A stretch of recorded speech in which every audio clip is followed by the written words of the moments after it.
Hi, everybody. Welcome. I am so glad to see you. My name is Barrett Laurie. I am a kidlit writer who is not only fabulous, but I run this channel, which is dedicated to my journey to traditional publishing. This is the first meeting of the Middle Grade Writers Club. We are a merry band of writers working on middle grade novels that plan to pursue traditional publishing. Our current members include J.C. Carpenter, Colin Clark, Morgan Lee, Laura Nettles, and Moon Petrie.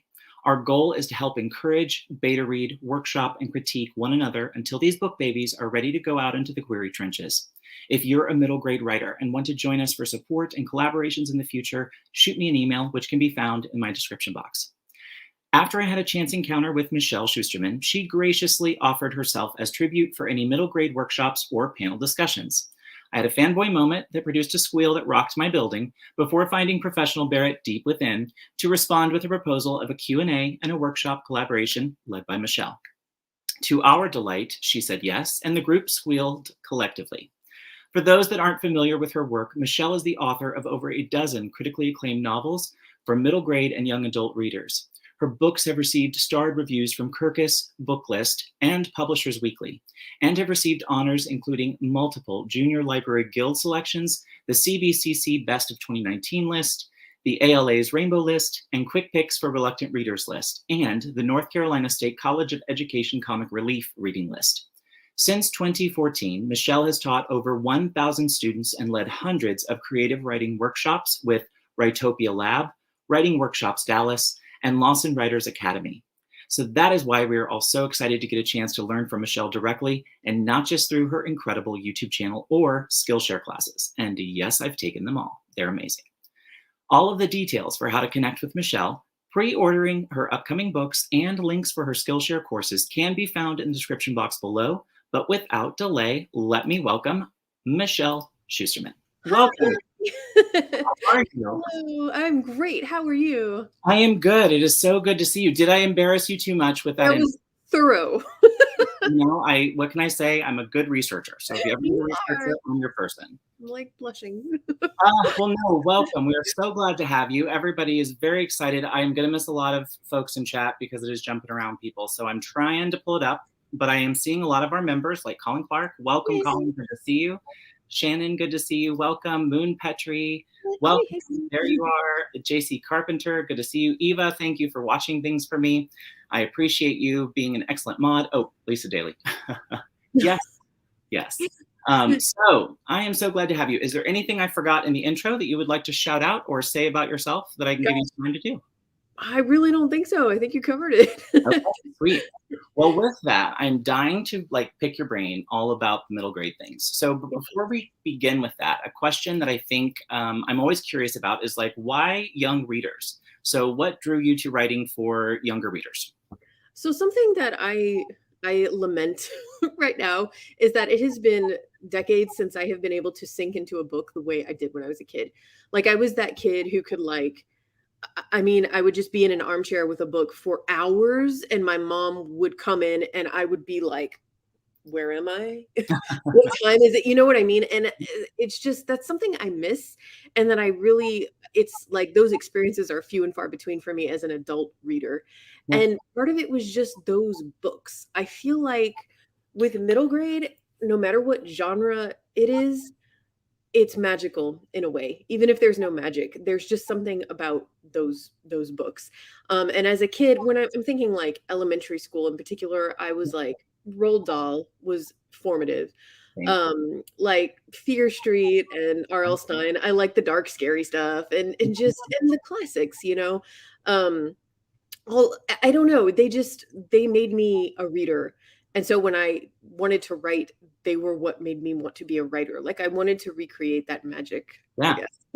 I love that. That's very much the same. So we kind of touched on it, and this is not one I sent you, but I'm just curious. Do you have a favorite that turns you into a reader? Is there a book from that time that you're like, wow, that was the one that, sucked me in? I could name quite a few. When I think favorite childhood books, usually the first one that pops into my head is Matilda.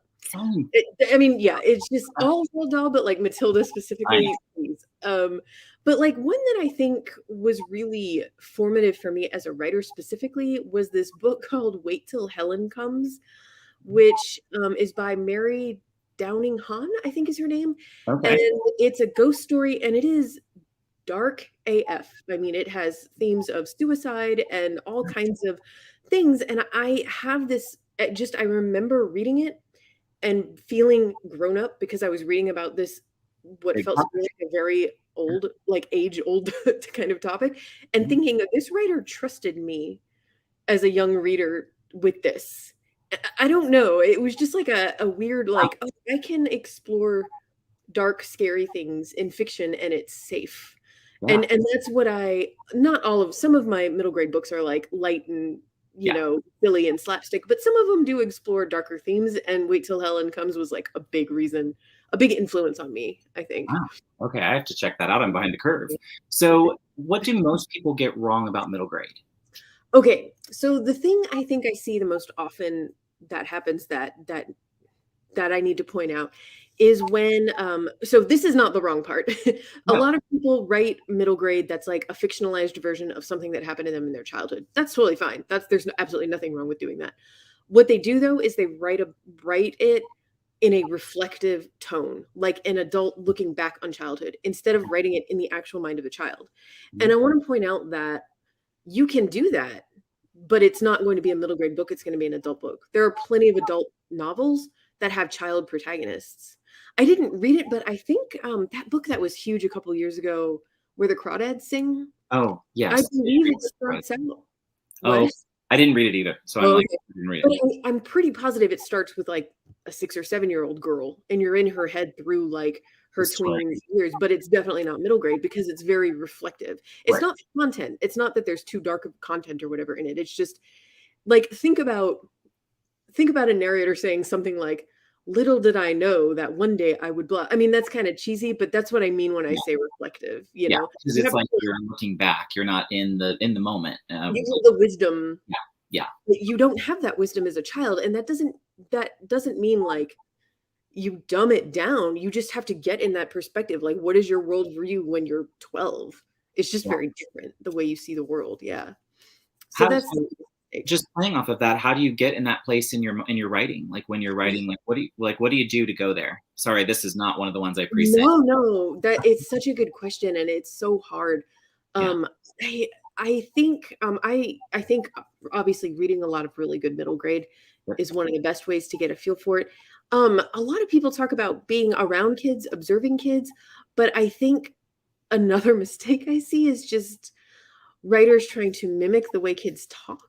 And like, you don't necessarily want to use slang just to make it sound like a kid's saying it, because one, it'll get outdated really fast because slang changes like early. And two, it always sounds like we're trying too hard unless we speak that way naturally ourselves. Like it won't come out right. So it's like, yes, listen to kids and observe kids, but it's not so much how they talk. Think about where they are in their head. This kid made this decision. This kid reacted to this way. What was going on in his head? Yeah. And just like sit with that. It's not really about listening to the way they speak out loud, I don't think. Yeah. It's more about observing their actions and then taking it back. I mean, there are things that are just universal. Like, we all went through a first heartbreak. We've all been through some kind of family drama. We've all been through friend drama. Yeah, go back to that in your head, like those moments that like really stood out to you, and just kind of observe them, observe how you felt and sit in it. Yeah. I think thinking about the emotions more than like actually worrying about the words that you use to describe them at first, I think that's a better place to start. Yeah. Okay. Yeah. No, I love that. That's very helpful. So what would you say? So this is a question I see all the time, and I know you've done it in 2 videos that I have watched on your channel, but just for the common question, talk to me about the word counts, the word count question. So let's see. The lowest end I tend to see when we're not talking chapter books anymore, but we're like solidly into younger middle grade, I would say like 30,000 on the low end. I have 2 books that are that range, and I would call them appropriate for readers who are just out of chapter books. Okay. Like, they're heavily illustrated still, you know, so it's like a transitional thing. And then for just like middle of the road middle grade, I would say 40 to 60,000 words. you like a kind of rule of thumb seems to be that just like with adult and YA, the sci-fi fantasy genres tend to get a little bit more because there's world building that you Sure. have to do. But honestly, I've seen contemporary middle grade that's like 70, maybe even close to 80,000 words, and nobody really bats an eye at that. I think Do you think it helps you in querying at all by chance? Because that's what I've heard in like other, panels of people talking, the agents doing the talking about stay in your word count, stay in your word counts. Do you think it hurts you on that front, or is it just I think it would have to be case to case? I think it would have to be really off. If you were maybe if you were a debut, yeah, if you were querying and you had like a contemporary middle grade and you were like 85,000 words, I don't think they would automatically reject it, but they would probably think to themselves, "Oh, I bet we need to cut some stuff." Yeah. Okay. You know what I mean? Yeah. Yeah. For sure. Definitely. Definitely. Welcome. Welcome. I'm seeing so many people popping in. Good to see everyone. So, talk to me about for yourself personally. What are you hoping to see in middle grade, or what do you want to see in middle grade?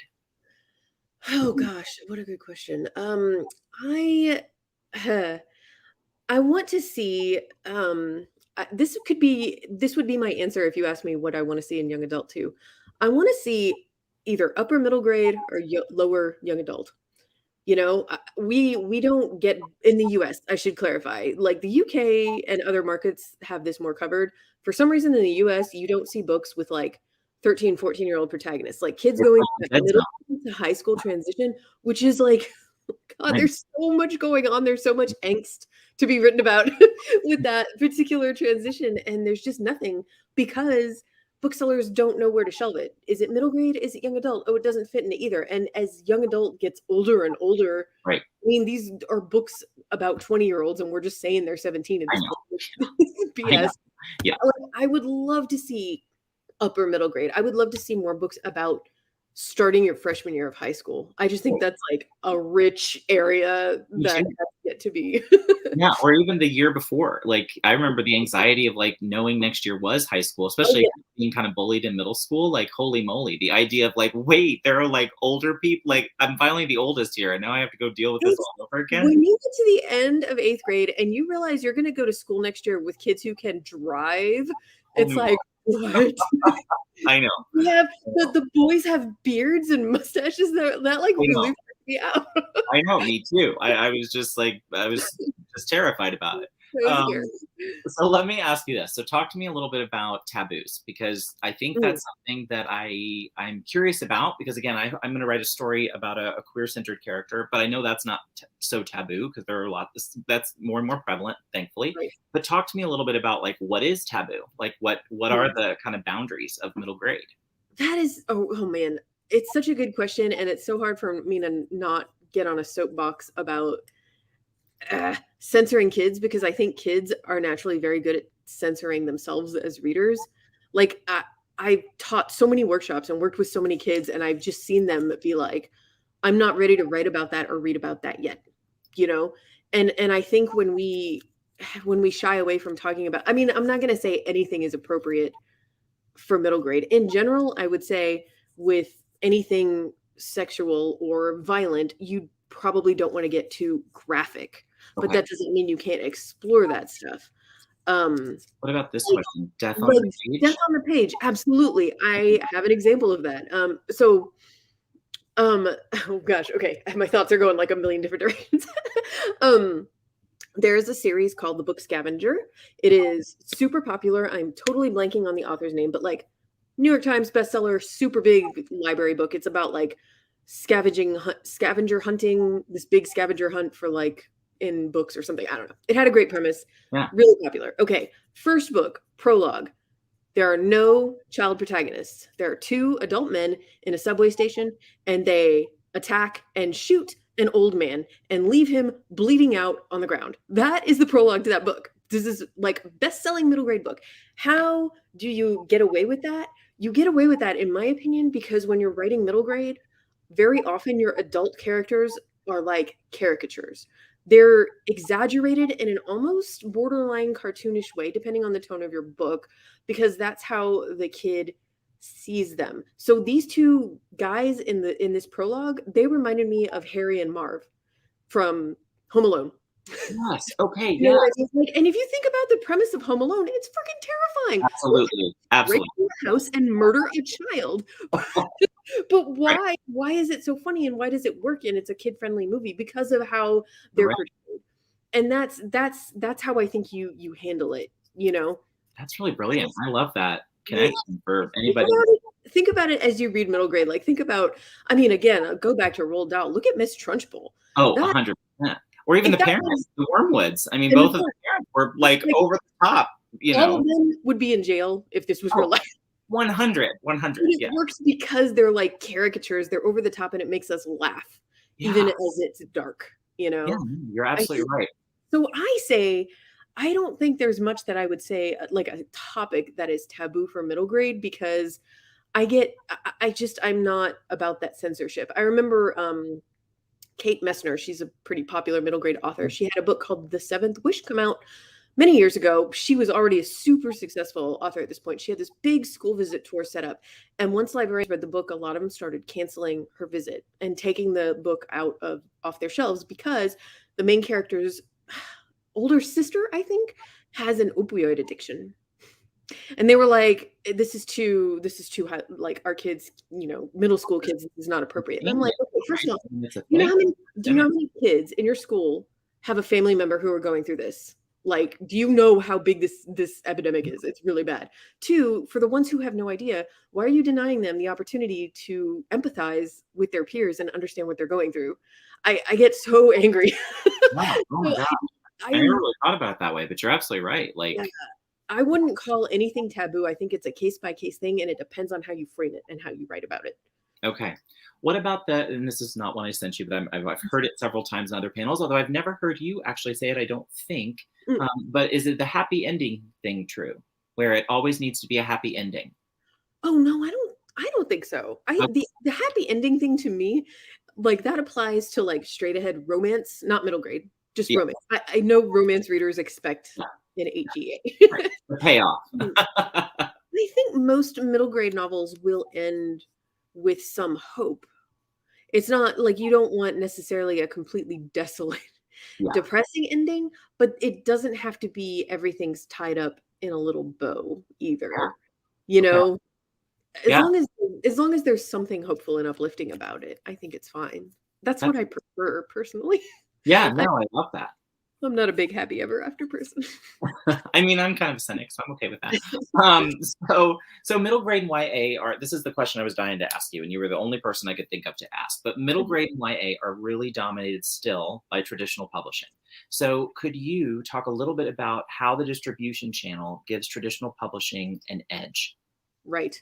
A lot of it, I've okay, 2 I think there's 2 factors here. One is that just bookstores don't stock self-published books. I mean, if you were a self-published author, you'd have to go out there and make those connections yourself, and the traditional publishing houses have a team of people that Right. go out there and do that specifically. So there is that, and it would be if they opened up to it, I think it would be just incredibly difficult because of the sheer number of self-published titles. So I think I would imagine, and this is me speculating, I'm not a bookseller, I've never, but I would imagine that just working with traditional publishing houses is like it's just a way to one filter that they can use because they can't stock everything. Yeah. So like going self-publishing would be like opening it even wider. There is limited shelf space. The other thing is that this is more true with middle grade than young adult, but it does hold true for young adult, is that teens and tweens don't read ebooks. And ebooks are so important for self-publishing. I mean, I ask any author, like when I look at any royalty statement for any of my books and I look at my sales and how they're broken down, ebooks are like less than 5% of my sales. And that it's that way across the board. And it's that phenomenon of, I think I talked about this in the printing video I made, maybe one of the videos, but The smell of the book. years ago, we all thought, millennials are going to abandon print books altogether and go to ebooks, but it's the other way around. Older people like their ebooks. Younger people are on their phones for social media, but they want a real book in their hands. Yeah, I mean, that's true of me. I mean, Yeah, that's mostly what I buy. So totally. that's very So I think that the ebook thing would be if you wanted to self-publish middle grade or young adult. I mean, there are people out there who are doing it. I think you need to be it's like a different kind of marketing strategy you would have to come up with, because you would, to have the best chance of success, you would probably want to connect with a lot of teachers and librarians and try to get into classrooms, do school visits, do things like come up with classroom guides and like activities and questions, discussion questions. That's what I was looking for, that teachers could lead their class with. Like, let's all read this book together and then talk about it. And I hate that I'm saying this. I hate this because as a teacher, I hate Common Core. But if you can come up with like some kind of teacher accompaniment to your book that fits Common Core for that grade. So like, this is for 4th grade ELA. This fits this blah, blah, blah. Like, teachers love that because they have to teach that shit. Yeah. Yeah. You know what I mean? So like that can be really valuable as well. But yeah, I would say those are the 2 biggest. Okay. And like, is this question from Eva, could middle grade indies get into schools? Like, is networking schools, library, and educators a viable tactic? And is the answer to that probably just locally, or like, is that what traditional publishing gives you essentially, is a national network, and Yes. where the individual, so someone self-pubbing is just going to be more local and regional? Yes. That's again, as someone who has never self-published, so I can't say. Right. I have done book fairs and book like school festivals here in Dallas, and I have seen a mix of self-published and traditionally published authors there. And it's the festivals are great because everybody gets to set up a table and display their books and sell their books. And so, you know, it gives self-published authors a chance to get in there and sell hardcovers or paperbacks if you have them. And that's awesome. But I mean, God, unless you just have a ton of resources, like if you're independently wealthy and you can tour the country, then by all means. But most of us aren't, you know, fortunate enough to be able to do that. Yeah, no, for sure. No, I thank you for that, because that's something that I've kind of figured from the stuff I've researched as much as I can, kind of knowing where to go. That was why when my friends, or a lot of them, are self-published and they're like, why are you doing it? And this is why, because I think it's the most viable path, or at least for me, because I don't have all the other skills. So let me ask you this. Do you see any changes that might close that gap? I mean, is there any reason you have to believe that kids might move more towards e-reading, or things that could level that playing field? Man, that's a good question. I can't really think of anything off the top of my head, but that certainly doesn't mean something. Things are always changing. And if making those traditional publishing videos has taught me anything, it's that we are terrible at predicting the future of publishing and books. Like, if you look back in 5-year increments where we thought we were going to be at this point, we're not. Yeah. It's just like it always goes in another direction, which is like both scary and also reassuring, because like maybe we're not as doomed as it feels like we are sometimes. Yeah. So, I mean, I would think that schools are only going to, especially with virtual learning. Okay, no, you know what? Here's an idea. Yeah. There is at least one school district local to me that ever since last year, they decided to make for this school year a permanent virtual campus. So now there is an option for kids in that district to go to virtual online school every year from here on out, period. And I can't imagine they're the only school district in the whole country to do that. This is probably something that's happening because it was terrible for a lot of kids, but it's also great for a lot of families. Like they probably discovered that it just worked better for them. Especially in red states with sick kids, or kids like me, or, you know, kids who are on things where your immune system, definitely, like, we just lost our mask mandates in Missouri. So those kids are, Right. And you can still, I mean, it's not the same as in person, but you can socialize still in a way you can't when you're homeschooled. Yeah. So, okay, let's say that becomes more of a thing in the future. I would imagine that ebooks, at least for the classroom, would be much more, you know, that's just so much easier than flinging physical copies everywhere. Yeah. So maybe that's something that self-published authors could look into. Yeah. It's interesting. That, of course, makes me think. I was trying to become a professor before I got sick. So that makes me think of academic publishing and textbooks. And I'm like, yeah, no, they're not. There's a stranglehold on that. But but whole can of worms. Oh, yeah. I have so many. I have a friend who worked in academic publishing. She has told me things that just, oh my God. It's things. Yeah, it's a lot. There's a whole lot there. I always think that when you guys were talking about like traditional publishing, I think, wow, my 2 experiences working with like an academic publishing house, I thought, yeah, that's, I can see scary. So tell me this. What about trends? So someone just talked about it in chat. I think it was JD. JD just talked about it. But writing to market, like that's kind of a thing we've heard about in YA. Is that as big of a thing in middle grade? I don't think it's as big a thing. There are definitely always editors who are like, I'm looking for the next blah, and maybe you could be the next blah. But if it's something that is that big, just know that tons of other writers are also trying to be the next blah. Yeah. And I think what it really comes down to is no matter what editors are saying they want, if something lands on their desk that is just incredible and they really connect with it, they're going to buy it. Yeah. Even if it's not like anything, even if it has absolutely nothing to do with any trends that are going on whatsoever. And like I wasted too much time in my career trying to sort of chase trends. When I started getting really desperate because I couldn't sell another book, I wasted a lot of time doing that. It's just futile. If you're not like super passionate about the story you're telling, then it's just not worth it. Is it hard to write it? Was it just hard to write it? It didn't make it fun to write, I guess. It made me feel desperate. You know, I never did anything that I was like, God, I hate this book. I mean, I found things to enjoy about what I was doing, but it wasn't the same, you know, and none of them ever sold. Yeah. So it's not worth it, you know. Yeah. In my opinion. No, I appreciate the candor. Okay, so here's a question that I saw from someone on Instagram when they saw we were doing this, and I loved the question. So talk to me a little bit about, you've talked about school visits on your channel.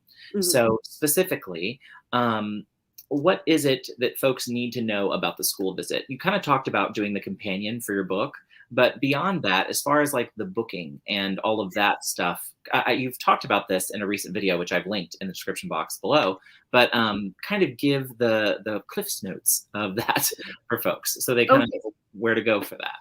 So I start by cold emailing. I start locally wherever I live at the time. I look up school districts, look up individual schools and librarians, or if you're lucky, on a school district website, they will have an email address for a district librarian coordinator, and then she can facilitate multiple school visits. That's the ticket right there if you can find them. So yeah, I go to school websites. I just reach out sometimes to teachers, sometimes to librarians, kind of depends on what information is available to me. Wow. And it's kind of a little bit like querying in that I have like a kind of a template email where I give like a short pitch, just a couple sentences of my presentation. Like, here's what I offer and here's what I talk about specifically. But then I customize it, obviously, for each person, as you would when you were querying. And I make sure to indicate that I'm flexible and that there are multiple different pricing options available, because some schools are cool with you just coming in, doing one presentation and you're out, and like sign some books and you're done. Some want you there for the whole day, and you'll like not only do a presentation, but you'll go to like visit classrooms. I've done writing workshops in addition to it, and you can charge more for that. That's cool. I will say this. This is like a little bit of a controversial topic amongst authors and I think school, librarians and all, but I am of the belief that authors should get paid for school visits. They are a ton of work. Wow. And what I've heard from school administrators is that the visits where the school is paying the author go much better because everybody is taking it much more seriously. And I have heard too many nightmare stories from friends of mine who have gone to do school visits and discovered that they are essentially there to babysit, for free. Yeah. And, you don't necessarily sell a ton of books. So at some schools will like buy classroom sets, and that's great. And some schools you'll luck out and the kids will buy a ton of books. Like they'll just individually order them and have them there that day. And that's great too. But most of the time, you're not going to see like crazy sales. So it's not this opportunity, as they like to frame it, for you to, it's like when you're a freelancer and people are like, oh, do it for the exposure. Like, no, man, I need to pay my bill. Exactly. And you're teaching. You're spending all day at a school teaching. I'm not saying charge. I've seen authors, like big authors, charge upwards of $5,000 for a day. In my opinion, that's a little wrong. Like, come on, most of our schools can't afford that. That's I'm a teacher too, Yeah. so like I get both sides of this, but like a couple hundred at least. Oh, for sure. What your time is worth, for sure. I Right. think, yeah, I think So, you're among friends here. You're getting lots of support and lots of, like, much appreciated take. no, okay, thank you. Yeah. So yeah, I make sure to list my prices up front and to give options. Like if you want me to do a full day, including like we'll do a book club lunch, and if you have some students you want me to like have lunch with and we can talk, I'll throw that in. And that's a full day, and here's this price, and then here's a slightly cheaper option where I do a little bit less, and here's so they have Yeah. a selection to work from. And I have found that almost everybody responds. It's not like querying in that you get ghosted. They respond because they're excited. And even if they can't do it, they'll thank you for reaching out. And but most of them are like, oh my gosh, an author visit, this would be so great. And they're more than happy to work with you. And then you just schedule it, pick a date, tell them what you'll need as far as like if you're doing a visual presentation. Yeah. I highly recommend you do, because kids like looking at stuff, and because it takes the pressure off you because they're looking at the thing and not at you. Yeah. Yeah. Totally. Then just like if you're gonna say bring your laptop, get them to tell you what kind of projector they have, so you can work out like, do I have the right input, blah blah, whatever, to connect to your. You have to work out a little bit of technical details. Yeah, but that's not hard stuff, and definitely smart to figure all that out in advance so you don't get there that day and go, oh wait, I don't have the. Yeah. I put all of that in the contract, actually. Like, Smart. school will provide this, author will provide this. If lunch is provided, just all the details go in the contract. Yeah, and then you'll just find that like schools just roll out the red carpet. It's like this big event for them. They like make posters of you and your book. They're like, welcome, author, blah blah blah. And like they hang it up in the door, and it's Oh, I like love that. so into it. And I know a lot of authors who just have a lot of like public speaking anxiety, which I totally understand. And I think I think a lot of grown-ups are afraid of kids. Yeah, no, I think that's a real thing. I Like, honestly wonder if we could just poll a mass amount of adults. Would you rather give a presentation in front of an auditorium of people your age or of teenagers? And like they would all but like they're great. I never had a bad experience with a school visit. Kids are awesome. They're just so excited to see you. totally. I think what it is, that's like the Sister Act fear, right? Like we all grew up watching Sister Act, and so you think you're gonna Yeah. go in the room and get attacked by a bunch of kids. So that's what I think. That's where I think that comes from. We all Yes. grew up in that generation. It's not So, easy. right, exactly. This one I've been dying to ask you because you Okay. do all the deep dives on all the things. So talk to me about, for those of us that can't even get out of the query trenches yet, which is worse, submission or the query trenches, and why? Okay, I do have an answer for that, but first, my like kind of dirty little secret is I love both. I love querying and I love being on sub. To me, it's like it feels like the moment the query or the submission is out there, I'm like suspended in eternal Christmas Eve. Like the anticipation of like something great might happen every day just makes me really happy. And I mean, the first book I queried for a year and I never got an agent. So I mean, I have felt the frustration. I'm not saying it's all good, but overall, I really like it, and I'm really looking forward to doing both again. I will say I think that querying is more difficult because you get so many agents who never ever respond. But once you have an agent and you go on submission, I'm not going to say there are editors out there who aren't unprofessional and don't ghost, but most of them have working relationships with these agents and they're going to respond. Like you're going to get an answer, and that itself makes it so much easier mentally. The worst thing about querying to me is the moment you hit send, you have to accept that you might literally never hear from that agent. Right. And I hate that. I hate the no response is a no thing. Like, sorry to all you agents out there, but to me, I'm sorry, it's just unprofessional. Like, just have a something. I try to imagine that in any other business setting of any kind. But I know. I can go on about that way too long. I love this. What an awesome way to think of it, Christmas Eve.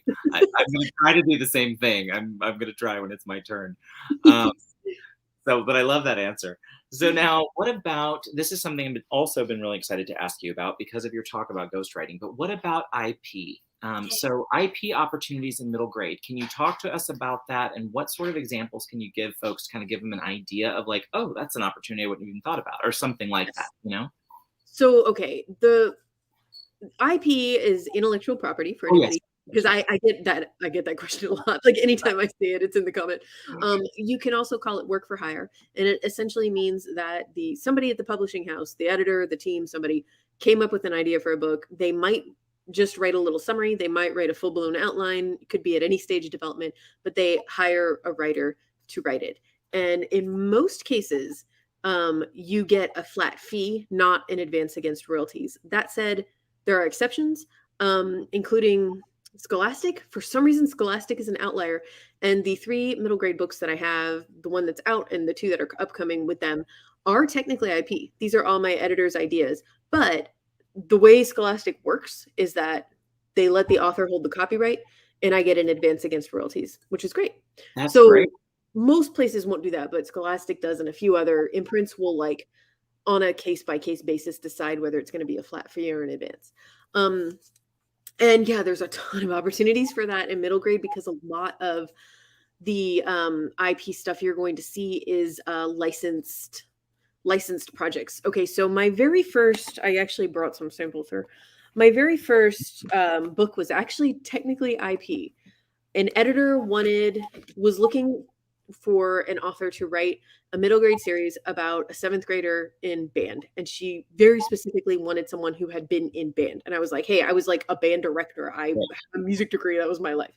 And so I got that deal, but my agent managed, this was with Penguin, and it's at an imprint that was called Grosset and Dunlap. They're now called Penguin Workshop, and they mostly do licensed work. They weren't really acquiring a lot of just novels at that point.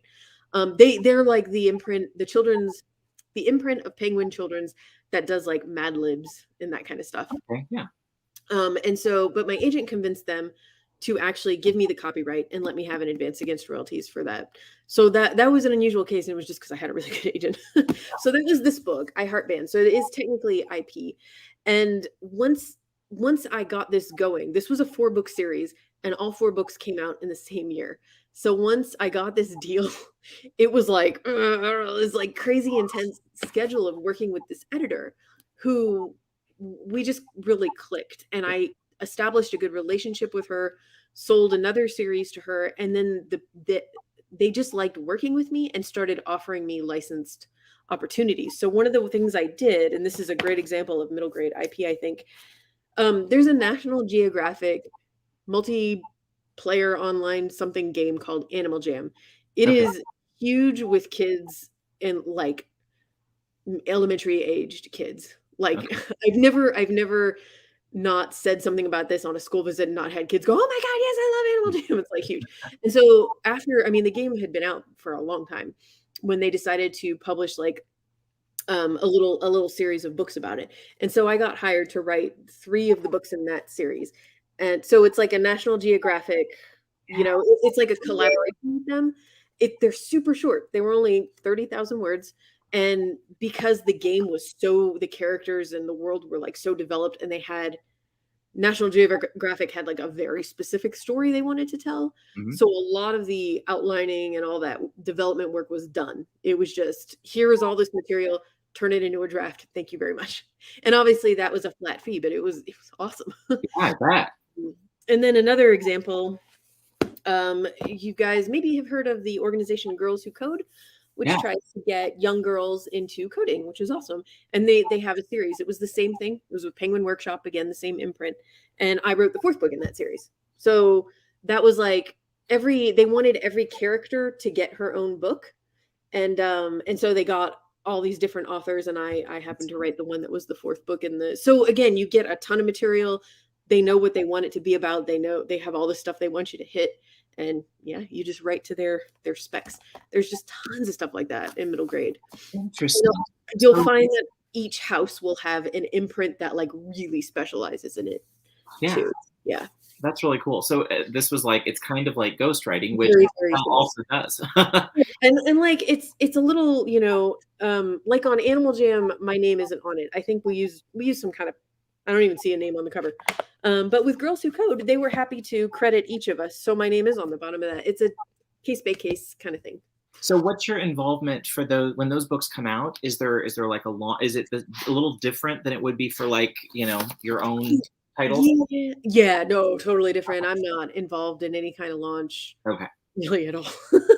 No, I mean, with these, like, with National Geographic, Girls Who Code, like, these massive organizations, they're not it's Sure. not quite That- the same as, like, the Marvel YA books where they get, like, Leigh Bardugo and Marie Lu and all these, like, huge authors, and so it's a big deal because the author is also a big deal.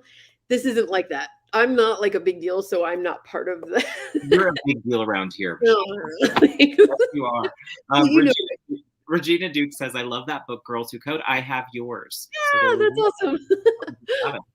Good night, CB. I know it's really late over in the UK. Thanks for staying up late with us. I appreciate you. And poor Colin Clark, I should have made him first. If you want to switch with JC Carpenter in the chat, since it's so late, my friend, I can do that because I did not think through the time of night for you. And Michelle is happy not to be overwhelmed with those launch events. We know. Yes, if you watched her latest video. So do you need to do you want to take a little break, or are you doing okay? Do you want to wait a little bit? You tell me. If so, No, I'm good. Let's you're keep good? going. Let's keep going. All right. So talk to me a little bit. We were kind of segueing into it, but the dreaded N word, which is marketing. Every author hates it. Doesn't matter if you're self-published or traditionally published. So what can an author expect a publisher to do for marketing of a book? And what should the author be prepared to do themselves? Okay. So as far as what the publisher will do, sometimes when the editor initially makes an offer to you, they will tell you some of what their plans are. I've had that happen in some cases, but if they don't consider it necessarily a red flag. It's just every house and every imprint, their acquisitions meetings are different, and editors go in and they certainly fight to get as much attention for the books they want to acquire as they can. But, like, things aren't set in stone in those meetings, if that you know what I mean? Yeah. So I wouldn't want anybody to consider it a red flag that an editor made an offer on their book but didn't say anything about marketing. That's not necessarily true. Okay. If they have plans to make you a lead title, they are probably going to tell you all about the wonderful big marketing plan that they have for you, which is fantastic. Again, the lead titles are, rare. Yeah. So it's not necessarily the end of the world if you don't get that. And it doesn't mean nothing is going to be done for you. It depends on how communicative your editor is. I've had editors give me info every step of the way, and I've had others who I remember one time I didn't know I had an audiobook until I saw it out there, and I was like, they made an audiobook of my book? I've never had that happen before. Why didn't anybody tell me? Like, I don't sometimes it's weird how you think with as much bad news as editors have to give their authors that they would love to give us the good news too, because we latch on to everything, that we can. I don't know. I will also say that just because a house promises to do X, Y, and Z for you in marketing doesn't mean they are actually going to follow through and do it. Well, that was kind of my little tiny follow-up question to that is just, so like on your own books, did you ever say like, hey, can I see the marketing plan? Or is that kind of taboo to ask your team, like, hey, can I just see it to know what it is? Or get your agent to do it. My agent would always ask if it needed to be asked. Sometimes they would provide it all up front, and we were really involved. The best marketing experience, and I hate that this is true because I have so many negative things to say about this experience, but the best publicity experience I ever had was with Disney Hyperion. They did promise us that we would be a lead title, and they did promise a lot of big, amazing stuff that never panned out. And I found out why later, and I probably shouldn't say this, but I don't really care. It was because the timing of it worked out with them having to crash a new Rick Riordan book, and nothing was important anymore. So everything so that was cool. And that's just the kind of thing that can happen. But that said, we did have a publicist work on that book, and she was amazing. She was so communicative. She still organized a really huge blog tour that actually did really well because she was very, like, what's the word? She was very mindful of who she reached out to. With middle grade, it's just tricky. It's not, it's a different kind of world. And she just got a lot of family influencers involved, like family channels I had never heard of, but on YouTube or Instagram, they would have like upwards of 100,000 followers or subscribers. And I'm like, they're talking about our book. That's fucking awesome. That's actually going to get in front of some kids' eyes. And she helped plan a launch party and just, yeah, she was super communicative. I've had other experiences where I literally never had a publicist. Oh, I wow. mean, I don't know if I've ever told this story in a video, but once at Penguin, most of my books are at Penguin Random House, and I emailed the one publicist contact in person I had because I had been invited to a festival and I wanted to tell them, and I emailed and got a bounce back email because they were out of town or out of office, and it said, and keep in mind, most of the people who email publicists are not authors. It's event people. So Sure. this Yeah. bounce back email was not meant to be for authors. It was meant to be for people inquiring about books. It said, I'm out of the office until Thursday.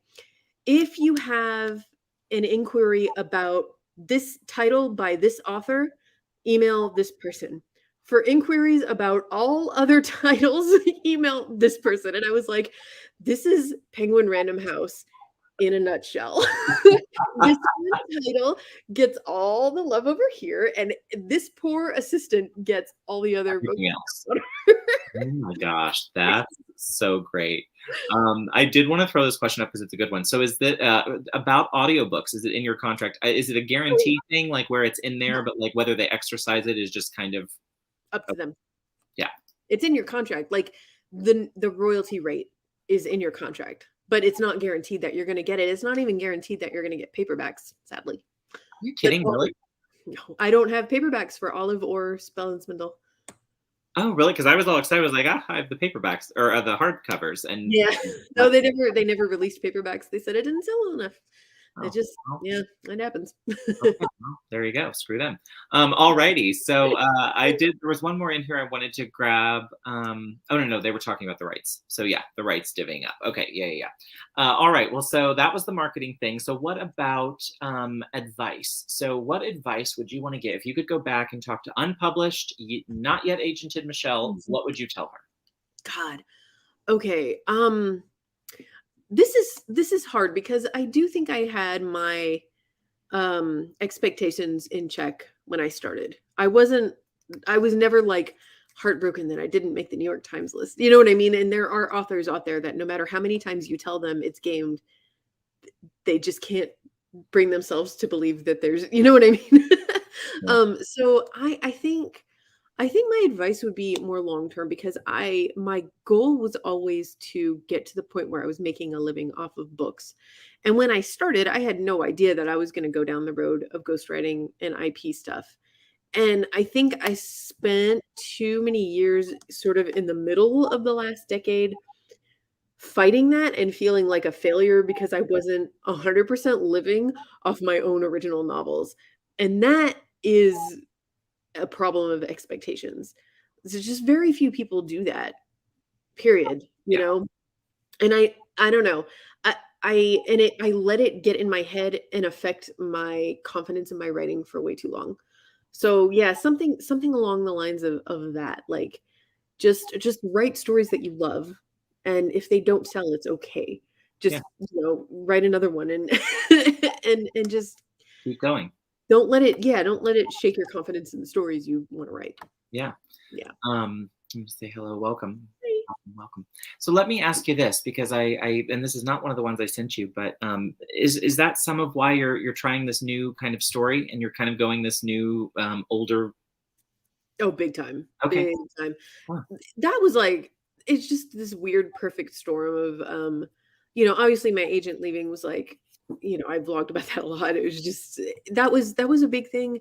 But it was also that the middle grade novel I was working on when she told me that was a rework of something that I have tried to write over and over again over the last decade, and I've never managed to get to work. And you know how you just have certain characters and certain parts of a world that like really are just like in the deepest part of your heart. And that was that book for me.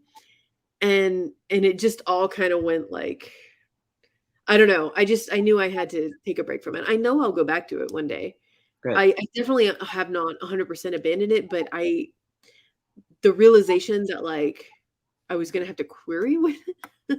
And then looking at how hard it is now. I mean, I won't lie. We all know it. Querying is a pinch right now. Publishing is a bitch right now. Everything is just so much slower. And I was like, do I really want to rush through writing this draft so I can sit in the query trenches? Like, I need to take my time and enjoy it. And I'm not enjoying this book anymore because I have all of these like negative feelings tied up into this specific book. So I need to just try something completely new. Yeah. I'm excited for it. You know, you have my curiosity piqued with the influencer stuff. Well, It's now, fun. this question for you is from me, and me landing in your comments and you commenting back to me in a chat that we were in for one of your videos. But I said something about advances, and you commented back, and we had a little back and forth. Yes. And I had, so my preface with this is, I have said before I would be happy with the 10 to 15 advances. We're gonna have some real talk about advances. So Yes. what is the reality check on the spectrum of advances in middle grade? A 10,000 to 15,000 is a really good expectation. Like, no, I mean, I think a lot of people get that. I've thought about doing a video where I just talk about all my advances, but a small part of me, as much as I know is transparency is helpful to people, I also just feel obnoxious talking about money. Yeah. Like, it's just hard to fight that. But like, okay, so with I Heart Man, which was my first series, it was a 4-book series, and I got 8,000 per book. So it was a $32,000 contract, which to me at the time, I was broke. Like the lowest financial point of my life. So that was like epic. I sold a trilogy to the same imprint after that and got 10 per book. So that was 30,000 for 3 books. Yeah. The most I've ever gotten was, okay, so Olive in the Backstage Ghost and Spell and Spindle. That was a 2-book contract. Yay. Yep. And they actually initially sold to Egmont USA, which was the US branch of Egmont, which is a huge UK publisher. Yeah. I think I got 10,000 per book there too. And so it was a $20,000 contract, and I signed it, and it was, broken up in installments. I think I got the first $5,000, and I worked on the book, and then Egmont closed the US branch, and all the contracts were canceled, and all the books were orphaned, and all the rights were reverted back to the authors. It was truly devastating. I mean, one of my best friends had her debut coming out with Egmont 4 months later, and it was canceled. So she had arcs out there, and then her book was canceled. It was horrible. Oh my gosh, I can't even imagine. It was really bad. And my agent was like, we're getting the rights back. We're going to go out on wide submission with this. I'm going to help you get it into shape. And I felt good about its chances. And I'd already gotten 5,000 from Egmont. And then my agent, being the shark that she is, she somehow went in there and managed to get Egmont to give me another $5,000. Are you kidding? Like, I don't know. So I got 10 grand from Egmont, even though the contract was canceled. So that was sweet. And then we went on wide submission, and I got, it never went to auction technically, because I got an offer from 2 houses that are like smaller indie houses. And then Random House came in. And I actually remember I was at the dog park with my dog at the time, and Sarah, my agent, called, and she was like, okay, we have their offer. They offered 50. And I thought she said 15. And I was like, 15 per book? That's more than Egmont gave me. And she was like, no, 25 per book. And I was like, that was the biggest advance I'd ever gotten. And everything else that I've done falls in that realm. Like, technically the Secrets of Top Sea series, which was the Disney Hyperion, did get a little more for a 2-book deal. I can't remember exactly what it was, but it was more than 50, but it was split between me and my co-authors. So like, and then like Scholastic, those are 10 grand. Wow. Okay. Yeah. I'm going to throw this question up from Chelsea. Yes. I love what you're being candid about the money. Was there a number in your mind that would have been too low? It really, it really depends. Like, for the first one, I would have taken anything. They could have offered like 3 grand, and I would have been like, sweet, because it was a big deal, But it was also a 40,000 word contemporary with an editor who was going to be very involved in helping me outline and develop it, If I wrote, let's say I wrote a YA epic fantasy 200,000 word tome, I would not want to accept like $5,000 for that. I just think it's like a case by case basis. Yeah. But I've never been what I consider to be super lowballed or anything like that. Okay. I think we've all in the community here, we've chatted a little bit on panels about the publishing paid me stuff. Yeah. So definitely Chelsea as a writer of color, for sure, definitely chat with people about advances and stuff. And I think if we're not willing to do it publicly, which I appreciate you doing, and if you do a video about it, I'm going to sing your praises and share it on my community tab, because I love that. And I love the being open about it. The expectations are realistic. I can't tell you the friends I've had who were like 40,000, like 60,000. I'm like, what world are like, I want to live there. People have really weird expectations about that. The publishing paid me thing, I'm so glad that that happened. Oh, me too. Because I thought I knew how bad it was. And I was like, oh, I don't even like saying this out loud, but I got paid more per book for one of my series than N.K. Jemisin did. And that just makes me want to, I don't know, throw myself out a window. It just is like, what are you talking about? Yeah. She had already won the Nebula, and they are giving her that low of an advance. Are you fucking kidding me? Yeah. And yet they can throw 7 figures at like some random debut who may or may not. Oh my God. Oh no, it's terrible. It's terrible. Yeah, but I truly appreciate it. I think, I mean, one of the things I think we all love about your channel in general is that candid, like you lay it all out there. You kind of don't sugarcoat it. And of course we all love Rosa too. So that's kind of, I always try to think like, what would I have wanted to know? Yeah. When I was starting out. Cause I don't know if AuthorTube was a thing there, but I wasn't on YouTube as a watcher anyway. I liked blogs. This was back in 2007. So I was like, I would have loved if I had found an author blog where they were just sharing everything. But instead I found just a lot of editor and agent blogs, which were also incredibly helpful. Yeah. I wanted some behind the scenes author shit. Yeah. Oh, I bet. So, well, now that we talked a little bit about the advance, let me ask you about midlist. So midlist was something I always kind of dreamed about being, because then that meant you, at least in my mind, my little world, that meant you were working.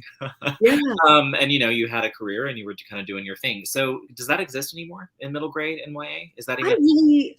I made these videos about the dying midlist and all that stuff is real. I think as far as like, can you be a midlist author? Well, the answer is yes, because it still exists. I mean, publishers aren't at the point at all yet where they're only acquiring titles that they're going to throw all their marketing money behind. They're acquiring tons of titles every week. It's more a question of, for you personally, what does it mean to be a midlister? If to you it means I am 100% making my entire living off of my books, that's going to be really hard. But it's been that way for a while. And there's a lot, if you approach it more as like, I'm going to make a career out of being an author and pay my bills from author stuff that includes things like school visits. I mean, like, look at it this way. If you did one full day school visit a week for $1,000, you can make $4,000 a month for 4 days of work a week, and then spend the rest of your time writing books and your advance money. For a lot of people, I mean, it depends on where you live, but that would be good enough. Sure. That would be paying your bills, and that's a possibility. Or like building, maybe if you can get your YouTube channel to be really big and you have like sponsors and blah, blah, blah, and all that stuff, then like you could do that as well. Yeah. I think that's possible. And I will say, I have been heartened lately to see how many authors I know who started when I did and who are also solidly midlist and have the same sales issues have managed to turn it around and have a breakout later in their career. The whole thing about if your debut flops, then you're done, that I have not seen that to necessarily be true. Well, that's a relief. No, seriously. I have a friend right now. This is like giving me so much life. One of my best friends. We were in the same debut group together. She's a middle grade author. We have very much similar situations. She is like 6 months ahead of me on the agent thing, in that she parted ways with her agent and started querying in August, and she's pivoting. She wrote an adult historical novel, so totally new genre. And she's been querying since August, and just this week signed with an agent. And it's like she had so much interest too, and just seeing that has made me honestly excited about doing this next year. Christmas. Like, okay, it's possible. Yes, it's Christmas Eve. Yeah. Oh, I just love that. Okay, I'm getting through mine, and we're getting close to the point where we're going to bring in some other folks. But before we get to that, I've got one more for you, or no, two more, sorry. So you do a lot of deep dives in traditional publishing. What is going on now that has you the most worried for authors? Yeah. Okay. There's so much I could say. You've seen all my videos where I lament about all the different things, but the one thing that came to my mind is this. There was actually a kind of hilarious article recently in the New York Times about big celebrities and how many who got big, huge book deals and how many copies they actually sold. Did you see this? Yes. And I laughed for hours because every single one of my books has sold more copies than Piers Morgan's book. And that makes me super happy. But the genuine fear I have is that publishers are just increasingly like they throw so much money at these celebrities. And despite the overwhelming evidence that just because you're a celebrity doesn't mean you're going to sell a lot of books. Just because you're an influencer, like, it works in some cases, it doesn't work in others, and it doesn't matter if it's fiction or nonfiction, like a memoir. I don't say this to be mean, but not everyone with a platform, their audiences aren't always going to be super literate. They aren't always going to be people who buy books, especially if you're like an Instagram or YouTube influencer who is giving away tons of content for free. Yep. Why is somebody going to throw down $25 for a book when they don't even really like to read? Right. And yet, publishers just keep throwing huge figures at this. Like one of the people mentioned in that article, I think, was Justin Timberlake. Justin Timberlake's memoir, I mean, yes, he deserves a book deal. He has a fascinating story. I have zero qualms with Justin Timberlake getting a book deal. I question the advance that he got because his sales were hella fucking low. And I would imagine that it's not like whoever published him, like Simon & Schuster, say, or whoever, could go to Justin Timberlake's people and be like, yeah, we want to publish his book. We'll give him a $200,000 advance. Right. That's a great advance, but that's fucking nothing to Justin Timberlake. Like, his people would laugh. So to get somebody like that, you have to offer 6-7 figures, even though you know you're not going to earn it out. And they're just like bleeding money and not putting it into actual authors. Right stories.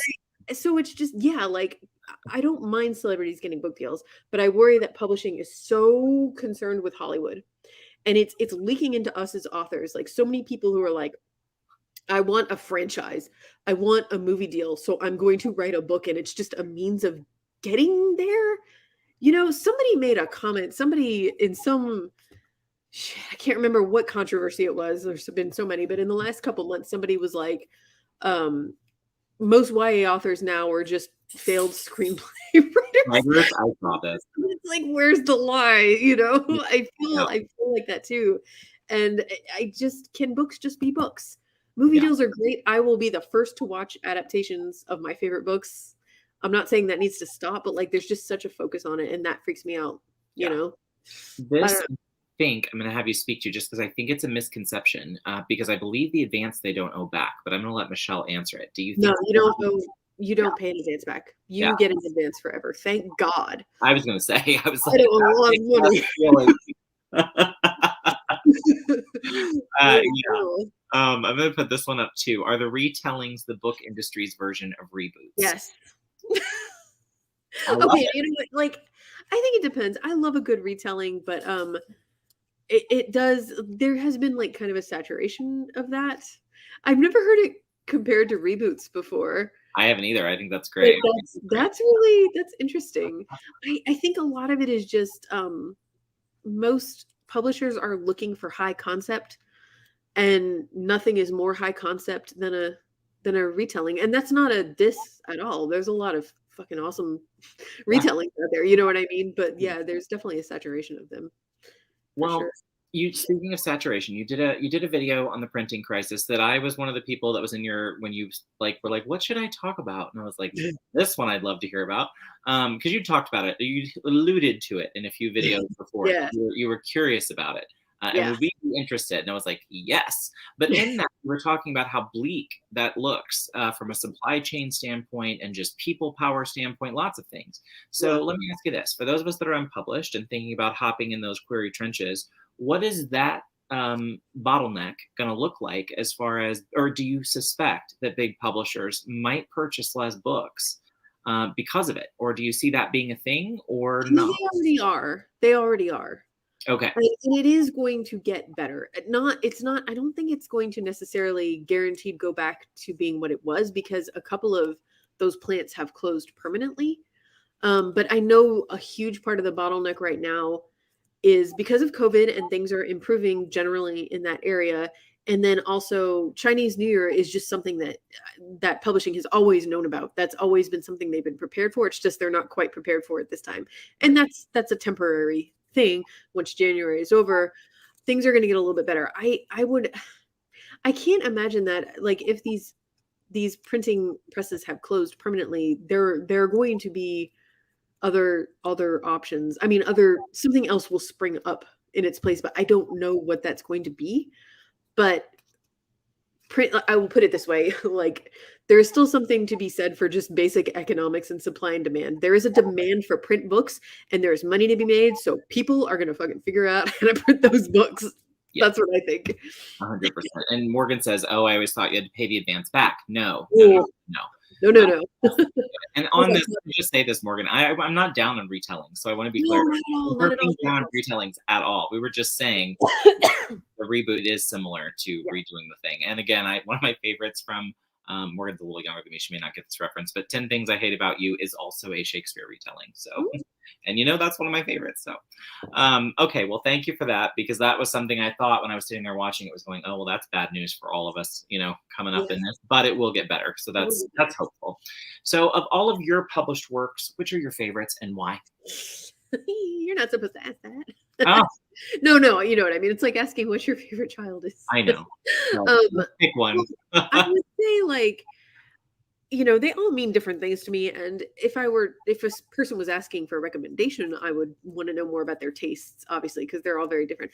But I think the one that I'm most proud of is Spell and Spindle, because it was usually when I finish a first draft, I'm like, okay, I got that out. It's a mess, but I can fix it. When I finished Spell and Spindle's first draft, it was really the only time I've ever felt like that was exactly what I wanted to write. Like, I felt so complete. Like, I had a vision and I saw it through. And I'm not saying I didn't revise it. I did, but it was just like this satisfaction. And it was a big part of it was that I wrote that book in 2016 as the election was ramping up and I was having a lot of angry feelings. I think even the dedication in that book is to the pessimists.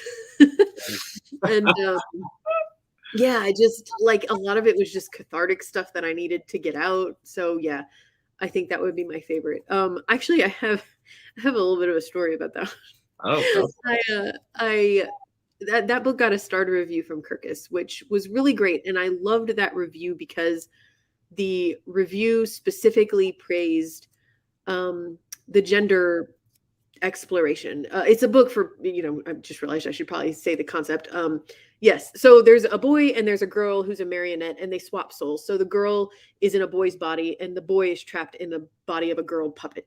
And it's set in the 50s kind of. So they're like gender roles are like huge in society. And I just had a lot to say and a lot to explore about that. Well, a couple of months after it came out, I went to an event. It was actually a school visit. And the librarian, when I got there, was like, I asked you specifically, I requested you because I'm not supposed to tell you this, but I was your Kirkus reviewer. And I was like, because those are anonymous. And I was like, oh my God, you are?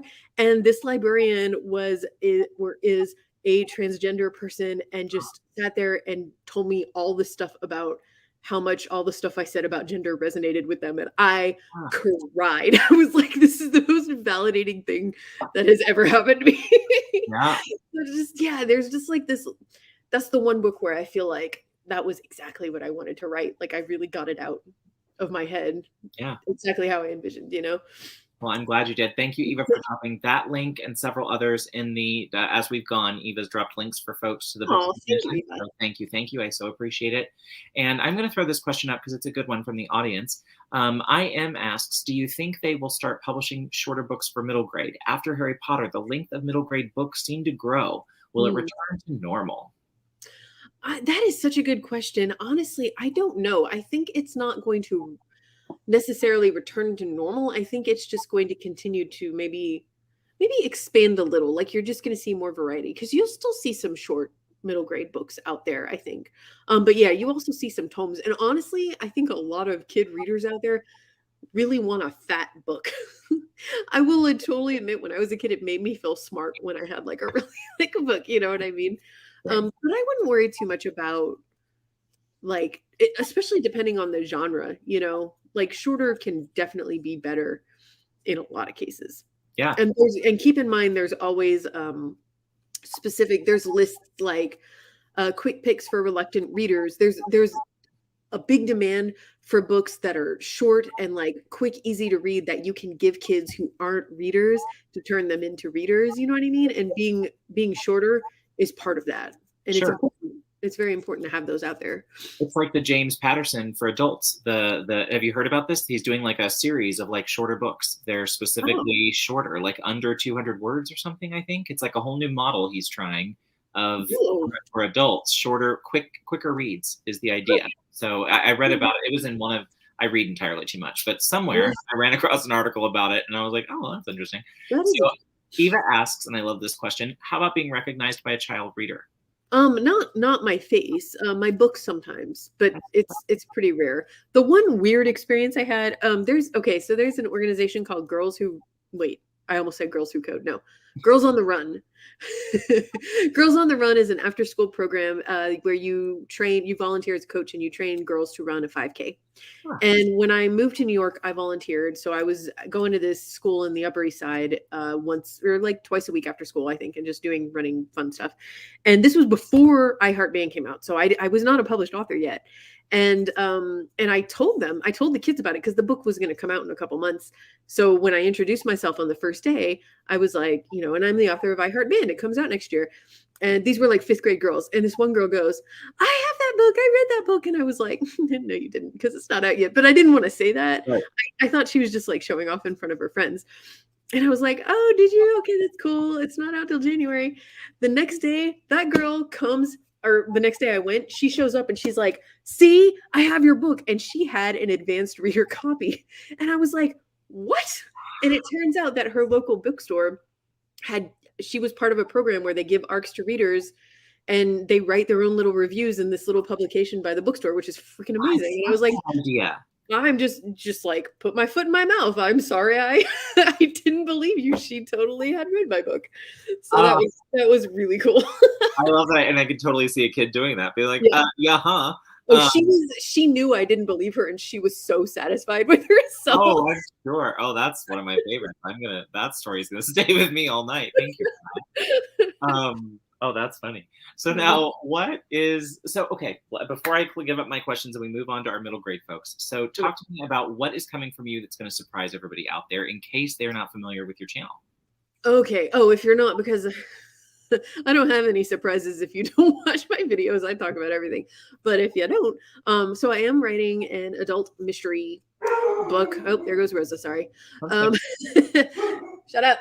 And I kind of finished a very, very, very rough draft of that for Nano, 50,000 words of mess. And so in the new year, I'm going to be working on like getting a clean draft of that. And then hopefully in the fall, I will be querying so we can all go through this together.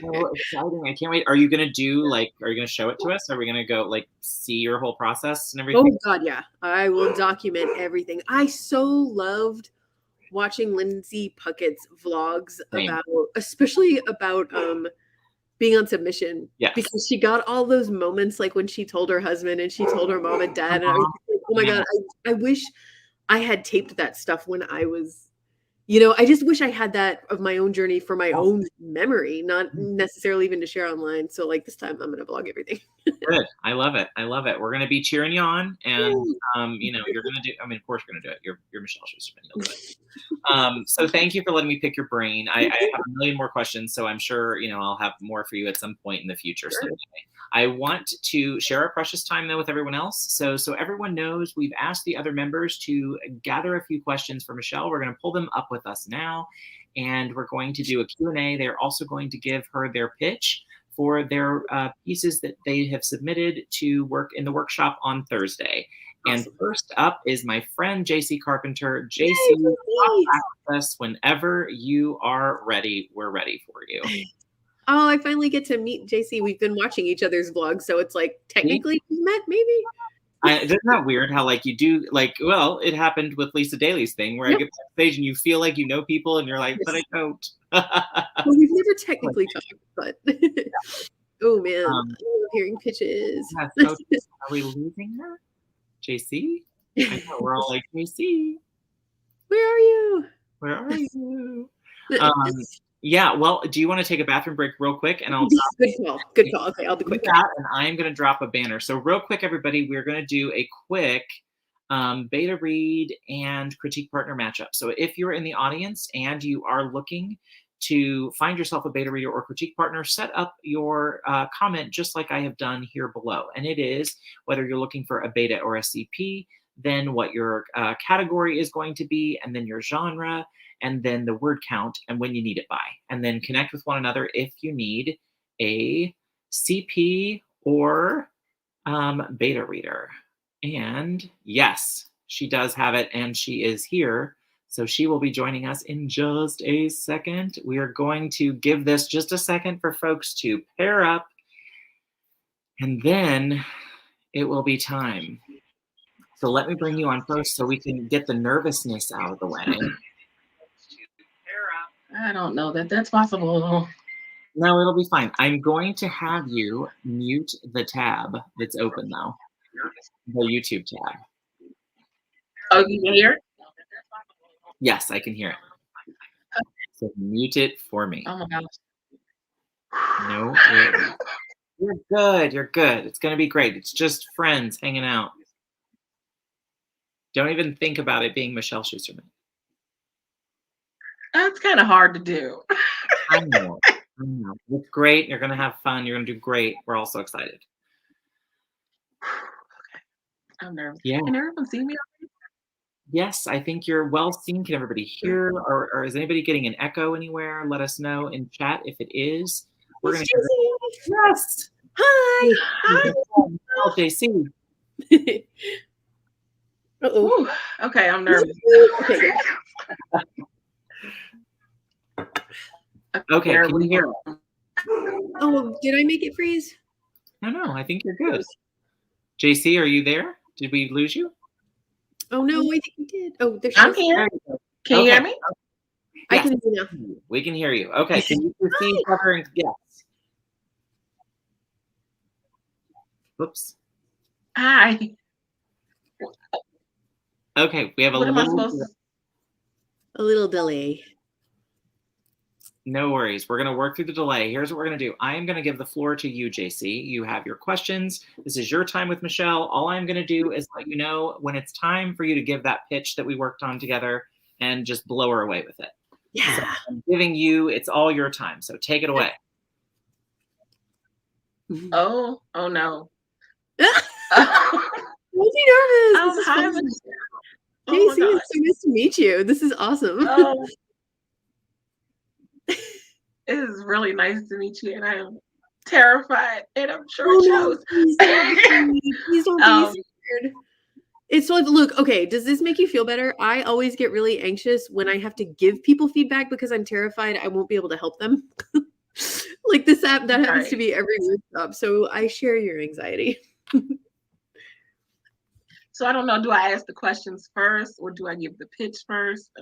Whatever you prefer. I'm good either way. Okay, so I had just had 3 questions. How much does well, I think you touched on this a little bit, but the vocabulary of the 12-year-old, my character is 12, and I was kind of wondering how dumbed down. Well, R.L. Stein suggests in his master class, he didn't say the word dumbed down, but he basically said to use very low vocabulary. And I'm like, does my character have to be stupid? Like, I'm trying to figure out how. I'm like, can she talk like an intelligent child? Yes, like, like he said, don't use big words. Don't basically they don't talk in complete sentences. And which I do know, children when they speak in conversationally, they talk over each other, so they kind of, break the sentences break up. But I'm like, if she throws a big word or two out, does that like take away the fact that she's 12? Absolutely not. Okay, so here's what I think. I love R.L. Stine. He writes books for young readers that it's like a very broad audience. When I talk about reluctant reader books, he's a classic example of that. So it's not that it's dumbed down, but I understand what he's saying is that he wants it to feel accessible to all kids, including kids who maybe don't read a lot. And that's important that we have those books out there. But okay, so, Barrett shared all of your questions in advance, and I saw that you had asked this one. And I went and I looked up, so I'm flipping my tab over here. There's a book called Millicent Min, Girl Genius by Lisa Yee, who is a beloved middle grade author. This book came out in 2003. It is about a 12-year-old girl who tests out of middle school and goes to high school. And that's the whole premise, is she's trying to fit in with her peers, and she's super smart. She is like a little girl Frasier. And so here's the first couple of lines of this book. I have been accused of being anal retentive, an overachiever, and a compulsive perfectionist. Like those are bad things. My disposition probably has a lot to do with the fact that I am technically a genius. Unfortunately, this label seems to precede me wherever I go. I love it. I need that book. The whole book is written like that because it had to be, because she's a girl genius. That's the whole premise. And there are words there that are going to trip kids up, but kids like that. They can figure it out through context and they can look it up, So I really think, don't dumb it down. Whatever words your character would use those words. And I do think a lot of adults tend to underestimate just how smart kids are and how big their vocabularies can be. So, yeah. So one of my other questions is, if you're writing a scene that has like conversations with multiple people, how do you keep the voice straight? Like say it's two 12-year-old girls and a boy, but obviously I'm not a boy. So how do I write and keep it straight where which character is talking without getting the reader lost in trying to figure out, okay, well, who's talking, or this sounds like the same person, Yeah, I mean, a lot of that, it really depends. There are certain things that like we're all going to say the same way. So I wouldn't worry necessarily about making sure that every single individual line of dialogue is super voicey and distinct. You know what I mean? Like sometimes someone is just going to say, I'm tired. Like there's no other way that they're going to say it. That's just how they're going to say the sentence. And also you will have, dialogue tags every couple of lines to help the reader keep straight who is talking to who. But if you're like in a scene, like in a specific kind of conversation where you're like, I don't know how this character would say this, or you just feel like it's coming out really flat, then something you could try is, okay, say you're writing a scene between two friends and one of them is dumping the other, like two 12-year-old girls and one of them's getting friend dumped. Okay. And you're like, how would she say all this breakup stuff and how would she react? And you're not sure. Try flipping it and writing this character dumping this character, and put your brain in a place of trying to think, force yourself to think how they would react if they were in the other shoes, and then go back and see what that unlocks and how to say it in the real characters. I hope that made sense. I said that very confusingly. Sorry. Yes, it made perfect sense. And my last question is, how much is too much real life issues to throw at my 12-year-old? Okay. Because as I was writing my book, I started to feel like I'm throwing a lot at this girl, and I don't know if that should be. She's 12. Yeah. I know. But sometimes 12-year-olds are dealing with a lot of stuff. I think, did you bring this up during a live stream with Lisa once? I feel like we talked about this. I did. I have definitely read books where there's a lot going on, and I have seen books criticized for there's too much going on here. I think that, and I probably did say this on Lisa's live stream, but I think the best thing you can do is take each issue that the girl is going through and ask yourself, what does this have to do with the overall theme of my book? What am I trying to say at the end of this book? If everything she's going through ties into the theme, no matter how different all of these things are, then it's going to feel like it all comes together in a satisfying way at the end, and that's going to make it work.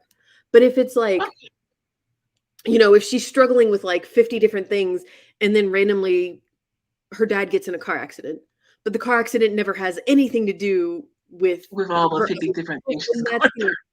Yeah, then that's going to feel like too much. Okay, I got it. Okay, so I guess now I'll give the pitch. Yeah, let's hear it. I hope it's not too bad. I'm just gonna read off my other screen, so if it looks like I'm not, I don't remember it by heart. So I didn't expect you to. The London Chronicles. This is it's going to be a series, so this is book 1. I don't know the actual title of book 1 yet, but it just says the new girl in town, London Carmichael, is struggling to find her way. So it's no surprise when she becomes the school bully's new target. As she works to overcome the emotional trauma, she learns of her father's dark history with bullying.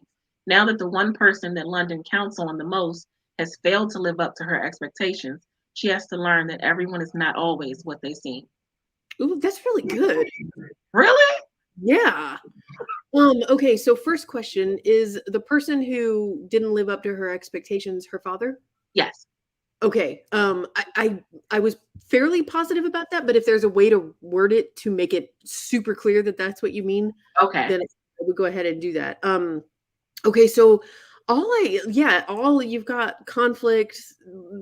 That's great. Everything is in, like, the stuff is in the pitch that you need to be there as far as like ingredients go. So I would just look for ways to bring out your voice a little bit. Which, how far into the draft are you? I'm finished. Oh, you are? Oh my God. Congratulations. Hey. So you have, wasn't sure. I don't know if it's good or not, but I'm finished. I mean, hey. So I would think of it this way. You have all the ingredients there. That is all great information for a pitch. Now, how would London herself describe all of this? And I'm not going to put you on the spot and make you rewrite it in front of everybody, because that would give me a panic attack. That's Thursday, right? Yes. But I would ask, are there any specific turns of phrase, especially in like your first or second chapter, that you could use to describe, like, okay, would London say my dad didn't meet my expectations, or would she express that another way? And again, you don't have to answer me right now, but like things like that. Ask yourself how London write it more in first person, like it's London. Not in first person. A pitch should be in third person present, and so should synopsis. Yeah. So you've done that right. I just mean, like, if there's any way you can think of describing the bullying, like 1 or 2 more details. Like, what was the line about the bullying? She finds herself the target of a bully. Yeah, the school bully's new target. Yeah. If there's like a way you could work therein for, instead of, or not instead of school bully, because we need to know they're a bully, but like some detail about that bully to make them stand out. It's not just any bully. It's this specific, like a memorable detail about him. That's all this is. It's a her. Okay, it's a her. Well, it's also going to turn out that the school bully has some personal issues of her own that that ties into the whole everything is not what they seem. Yes, good. So, and you don't want to give that away in the pitch, but that's no.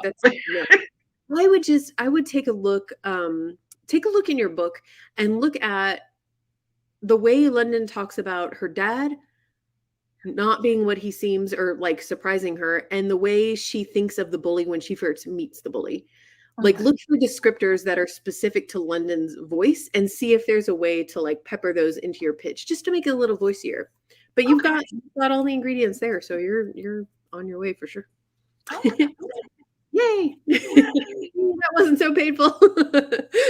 And Jason, No. I'm going to apologize because I left you for dead, and I promised you when we were working on this that I would be here with you at the beginning, and I had a little Crohn's moment and had to hop off screen. Oh no, I'm sorry. Friend. Sorry, friend. That's fine. I sure did just leave you for dead. Sorry about that, but you did great, and I completely forgot to give my whole little channel spiel, but that's okay. Everyone knows who I am. No. Do your intro now is kind of what I was thinking. Are you ready to do it? Intro anymore. Okay, so for those who don't know, I'm JC, the author and editor, and my channel on the YouTube is about my journey and road to becoming a successful author, focusing mostly on self-publishing, but I would never rule out traditional publishing, which is what I want to do with this middle grade series. So, oh my gosh, okay, I currently have 2 books out right now, novel and a poetry collection. I have a blog, an online magazine, as well as online store, which I can link for everyone when I get a chance. And if you would like to support me on Ko-fi, I also have a Ko-fi page as well. That's it. Yay! Ko-fi can be found in the description box, so be sure and check all of that out. Now I can go die. You did wonderful. I'm so proud of you. And again, you killed it. Couldn't be more proud if I tried. So should I just click leave studio? Yes, just leave studio, and I will.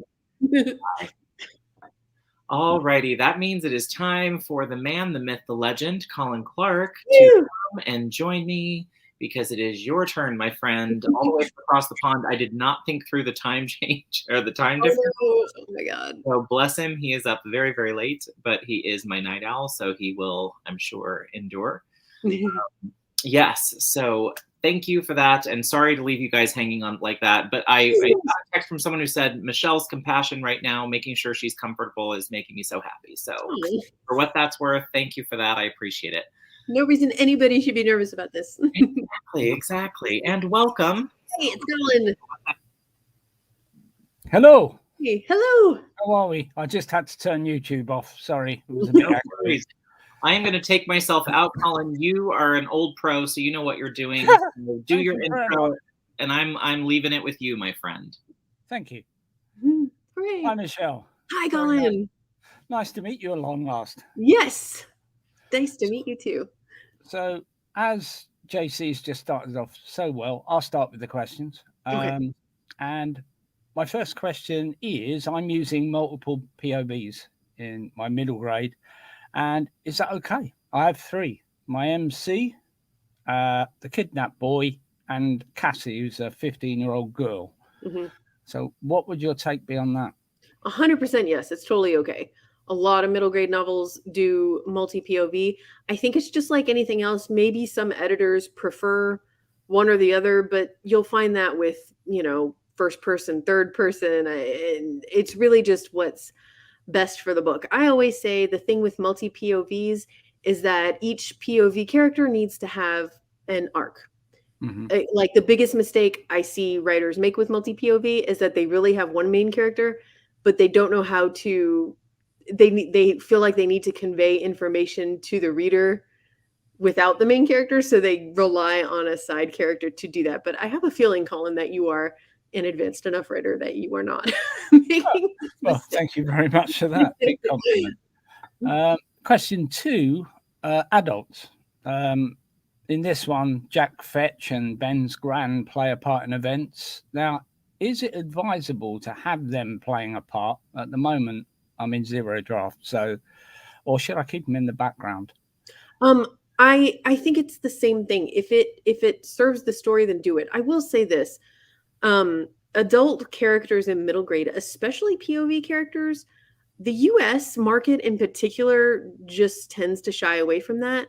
But like the UK market and other markets don't. I once had an editor tell me that his Dark Materials trilogy never would have been published in the US first because it has so many adult POVs. And I think that's sad because that's a brilliant trilogy. And because the UK has so many so many examples of like Eva Ibbotson. I don't know if you've ever read her. She's very much like Roald Dahl, like that classic middle grade feel. She has entire books where I don't even know if there's a kid in it, but it's still a middle grade book because of how the adults are written. And earlier in the live stream, we were talking about how in middle grade, adults are often seen as caricatures. They're exaggerated. They're a little bit larger than life. And I think that that will go a long way to making your adult characters in your book feel like they still belong in middle grade. Yeah. Does that make sense? Yeah, it makes perfect sense, and I appreciate it. Right, and question 3. My kids are pitted against frightening characters and creatures who inflict physical pain. Yes. And death is a very real threat, and at least one of them will die in the course of the book. So how dark is too dark? Oh man, did you hear my rant about this earlier? Yeah. I really depends on how you handle it. Like I talked about that one book that starts out with 2 men gunning down an old guy in the subway, and it's a bestseller middle grade book. It's just in how you write it and how you handle it. If you can package, and this is a tricky task, but if you can package a little bit of humor in there to make kids feel safe while you're telling them a scary thing, that's hard to do because you don't want death to be flippant necessarily. Like it might not be that kind of book, and it doesn't have to be, but I think that's the thing. Just if you remember that your readers want to explore darker things, but they also need to feel safe when they're doing it. So it's not quite like adult darkness where you're just setting out maybe to scare the shit out of your reader. You don't want to scare the shit out of a kid. You've read some of my horror. Just a different mindset. Brilliant. And now having heard JC's pitch, this is a long one, but not too long, I hope. That's all I've got. With the help of 2 friends, 12-year-old Ben McKee must cross over into the tweens, a nightmare world filled with unknown horrors, master a gift he knows nothing about, rescue a kidnapped boy, and stop an evil villain opening a doorway between our world and darkness. There is more. Shall I carry on? This is the bit I wasn't sure about this. The sleepy village of Twynford is now the centre of an ancient battle between powerful forces, and Ben, Danny, and Cassandra are the only ones who can save the world. Book 1 of the Twynford Chronicles is a middle grade dark fantasy. Think Neil Gaiman's Coraline meets Clive Barker's Cabal. Oh, what a good pitch. I love Coraline. Coraline is the whole reason I wrote Olive in the Backstage Ghost. Like a big inspiration for me. I love that. Okay, so that is an awesome pitch. I hear a ton of incredible world building. Tell me the main character's first name again. Benjamin McKee. I thought it was Ben. Okay, so I think the only thing that is missing from this pitch is why Ben. Why is he the one that has to do it? Right. And it doesn't have to be I don't mean like a big philosophical reason. I mean specifically, what's the inciting incident that sets him on the path to go into this world?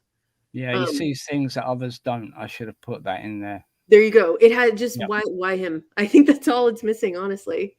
The descriptions are great. It sounds super exciting, very middle grade.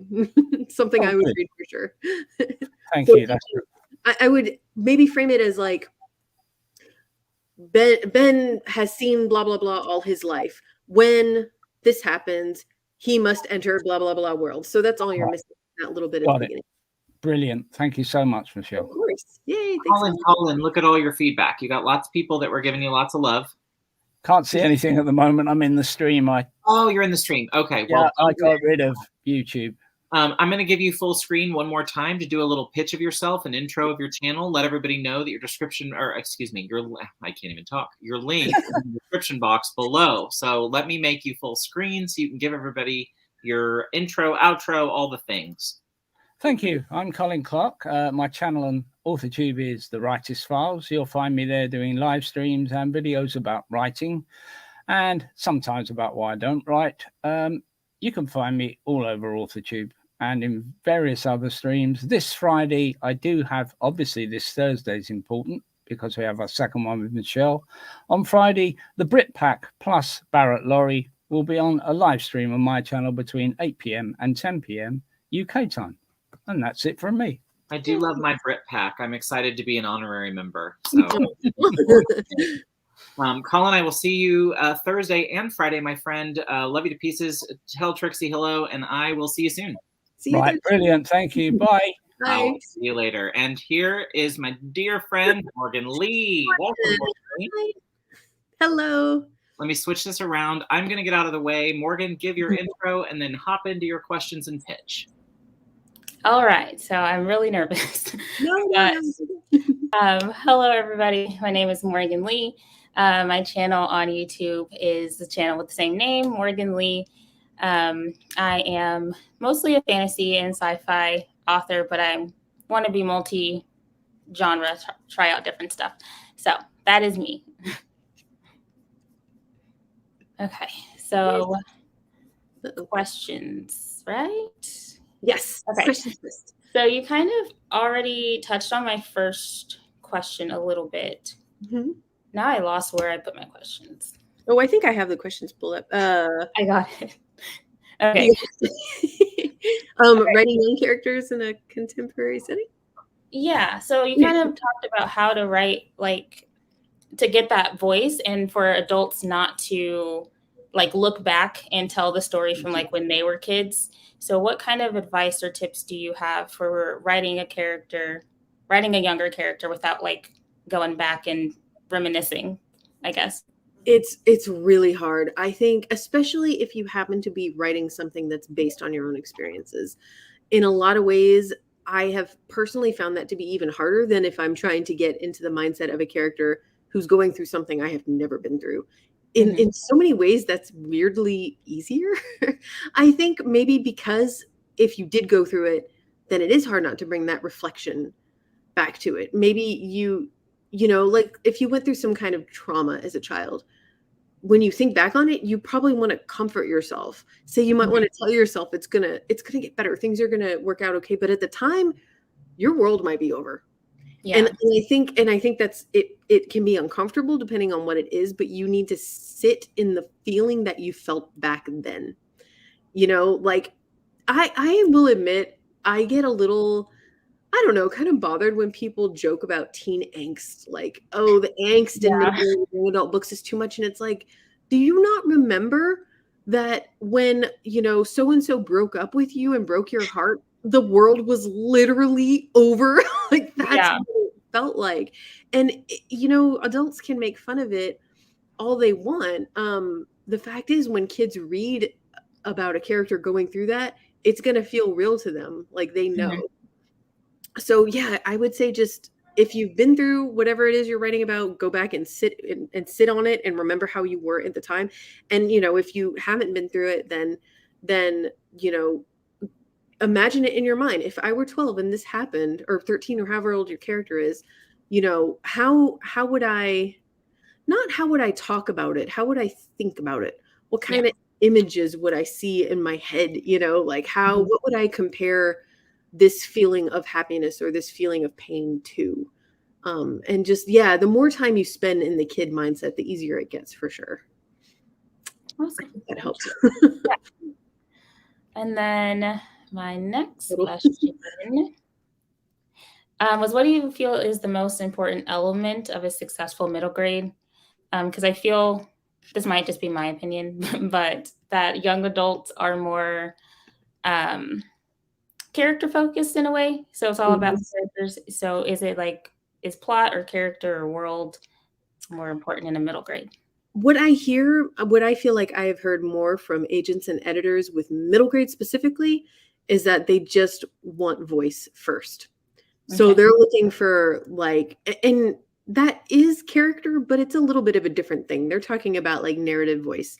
Mm-hmm. They want to read the first page of a submission and it sounds like a real kid, which ties into everything we just talked about before. You know, like I'm sure they see a lot of submissions that also are kind of reflective sounding, you know what I mean? And they want it to sound like a kid who has a voice, who has a perspective. What kinds of metaphors do they use? You know, like is that something a kid would say? If there's a simile, would the kid compare this to that? You know what I mean? Like, and we're going to talk about this a lot on Thursday. But yeah, I would say voice. That's what I hear anyway. Okay. That was all the questions I had. Okay, great. Now I get to hear. Yeah, so my pitch. I have so many screens open right now. All right, so this is my pitch. Puck was determined to help her father discover the answer to saving humanity and their dying world along with it, and she always assumed science was the answer. A dangerous and powerful magic has been lying dormant, not only in Puck, but in children around the world. A magic that has the power to save them or kill them in the process. Oh shoot, that's really good. That's really good. Oh no. Okay, I'm going through all of the ingredients in my head, and I don't think you're okay. What would you say if I don't want to put you on the spot too much, but what is the inciting incident of your book, and what does it launch your character into? Like, does she already know about these powers, or is the inciting incident her discovery of these powers? It's her discovery of these powers. So I would see if there's a way you can work that into the beginning.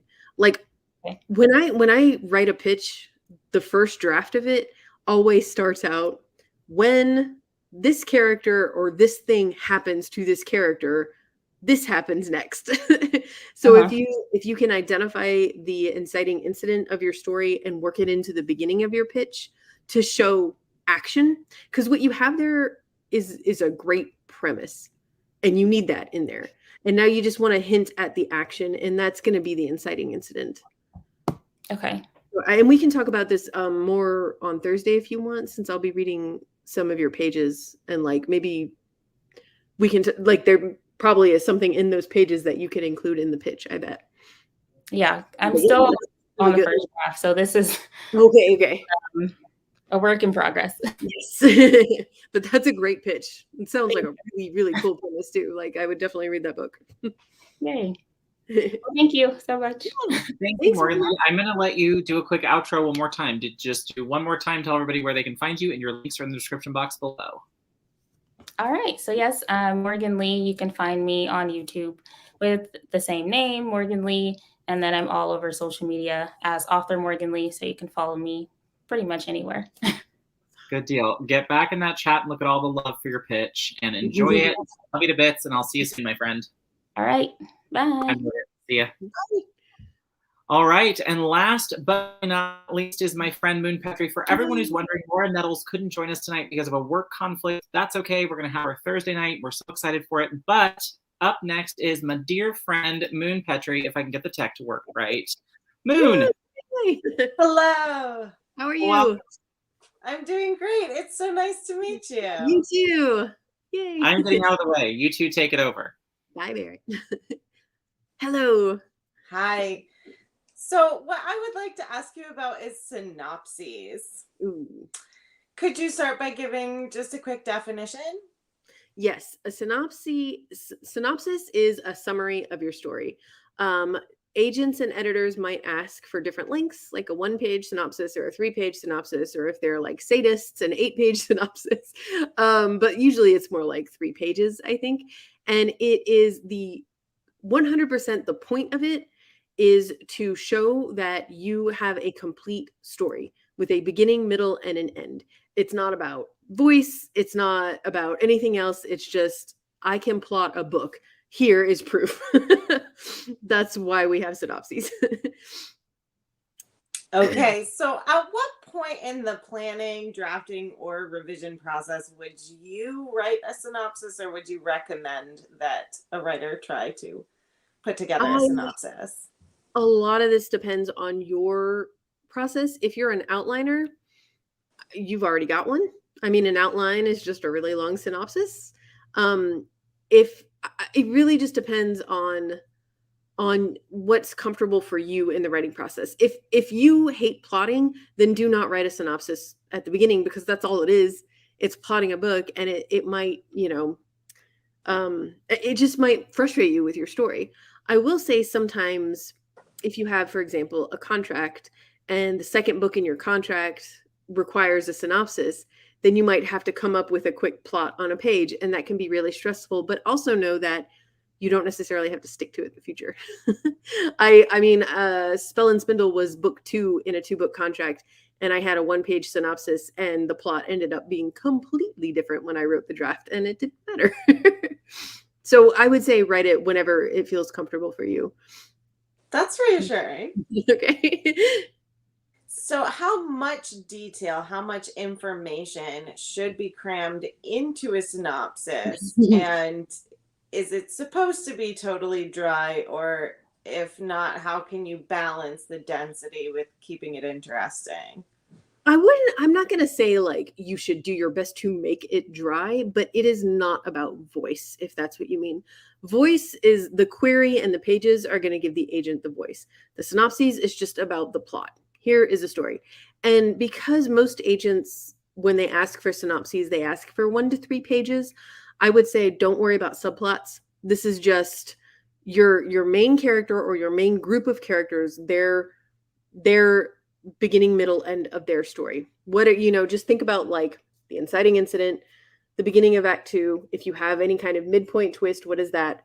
And the climax and how it ends. Always tell how it ends in the story, in the synopsis. That's the whole point of it. If you do get a sadistic agent who wants like a really long synopsis, then you can probably include some subplot details, but usually no. That's not what they're looking for. Okay. And do you have any tips about how to make it a less stressful process? Yes. Okay. So sometimes I actually have clients hire me to read their manuscript and then write their synopsis because they don't want to do it. And here's what I do. This works for me. I don't know if it'll work for everybody else, but I download their manuscript on my iPad. And then I open up my laptop and I get a Word document open and I use dictation. I talk about dictation a lot, but I just really like it. And I just start reading. And whenever something important and big happens, I just say it out loud. So it dictates into my document. And all the other subplotty stuff, I ignore. I only say something when I can tell it's a big plot point. This happened, then this happened, and then this happened. And I'm just sticking to the main plot line. And then when I'm done, I basically have a synopsis. I just need to clean it up and like make it grammatically appropriate. But I found that if I try to like summarize every chapter or something like that, you're going to have your synopsis is going to be way too long and you're going to get overwhelmed. I will also say one more thing. Something I have found is with like a 3 to 5 page synopsis, you're going to have a whole lot of Act 1 and a whole lot of Act 3 climaxy stuff. And Act 2 is really only going to take up like half a page to a page. I don't know why that is. I think it's just because the catalyst and the break into 2 and the big final battle are so important. And like all the ways they get there in the middle aren't so important for a synopsis. That's just me anyway. And I think my synopses are pretty good. So I don't worry about working in all of that Act 2, fun and games or whatever you want to call it when what is the word I'm looking for? Like if you use save the cat or this method or that method, but like all of the different ways we describe the mess that is Act 2, Act 2 actually doesn't dominate your synopsis. Like this is what I'm trying to say. So great. That's what I have. Okay, yeah, that's definitely reassuring. Thank you so much. Of course. Can I hear your pitch? So my pitch is for a middle grade contemporary, and it is called Glow, and it is about 51,000 words. Okay. And here's my pitch. Wow, I was totally not nervous, and now I suddenly am. All right. Aster can find a quote from a Richard Roberts book to fit any situation. She realized she was bi because she had a crush on one of his characters, and the books gave her the courage to attend her school's Glow Club, gay, lesbian, or whatever.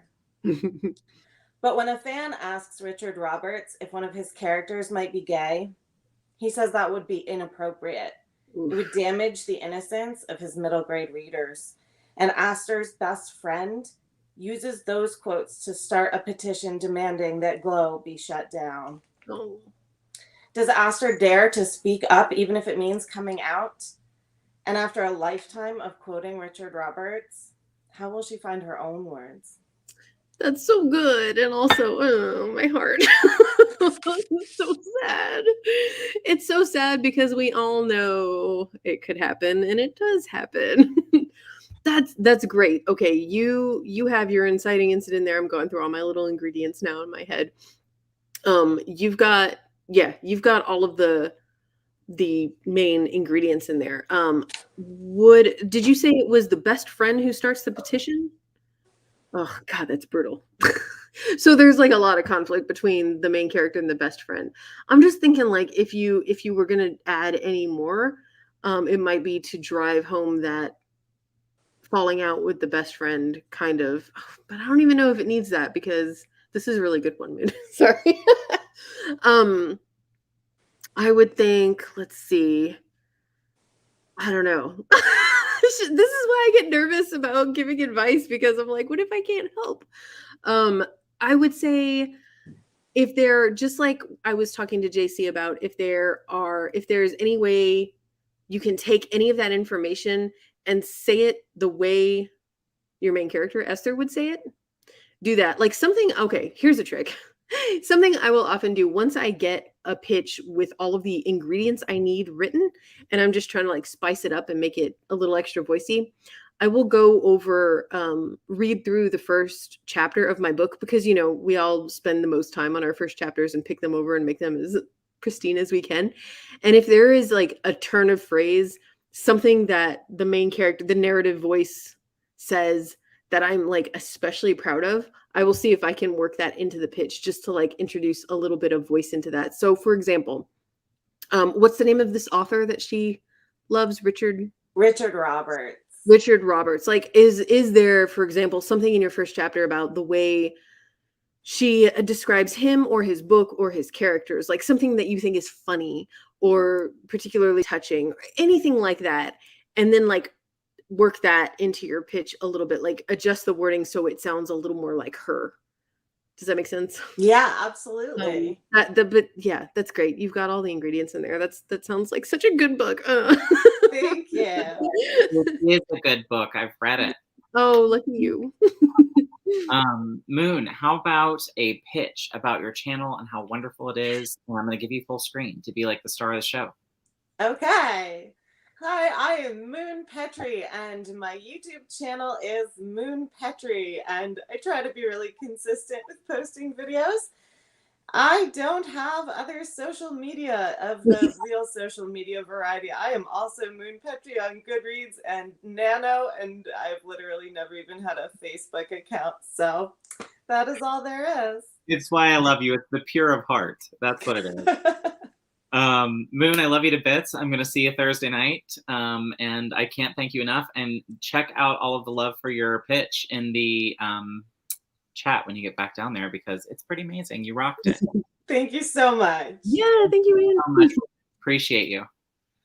All right, everybody. Here's what we're going to do. I have 3 questions from the audience. Michelle, are you okay to take them real quick? Yes. Right. I'm going to toss them up because they were all wonderful. Number 1 is this one. I would love to know how to nail the nuances of today's technology if your childhood was archaic, like house phones. How do you capture being 12 and your bestie unfriending you on Instagram? Oh gosh, that's really I thought that's a great question. I don't know how to answer it, but I'll give it to Michelle Schusterman. She can do it. God. Okay, well, you know, this is not exactly answering the question, although I'm going to try to get to that. But there is actually a risk of naming specific social media in your book because it could very easily date it. I mean, like I used Instagram in a book that I kind of ghost wrote, and it just came out this last year. And already I feel like it should have been TikTok. But in a couple of years, it'll be something else. You know what I mean? Like already the kids have moved on from that. So a lot of books you'll find they like kind of make up an app and the rules, just something that's like clearly supposed to be Instagram or supposed to be TikTok or whatever, just so that it doesn't date the story. So that's just kind of something to consider.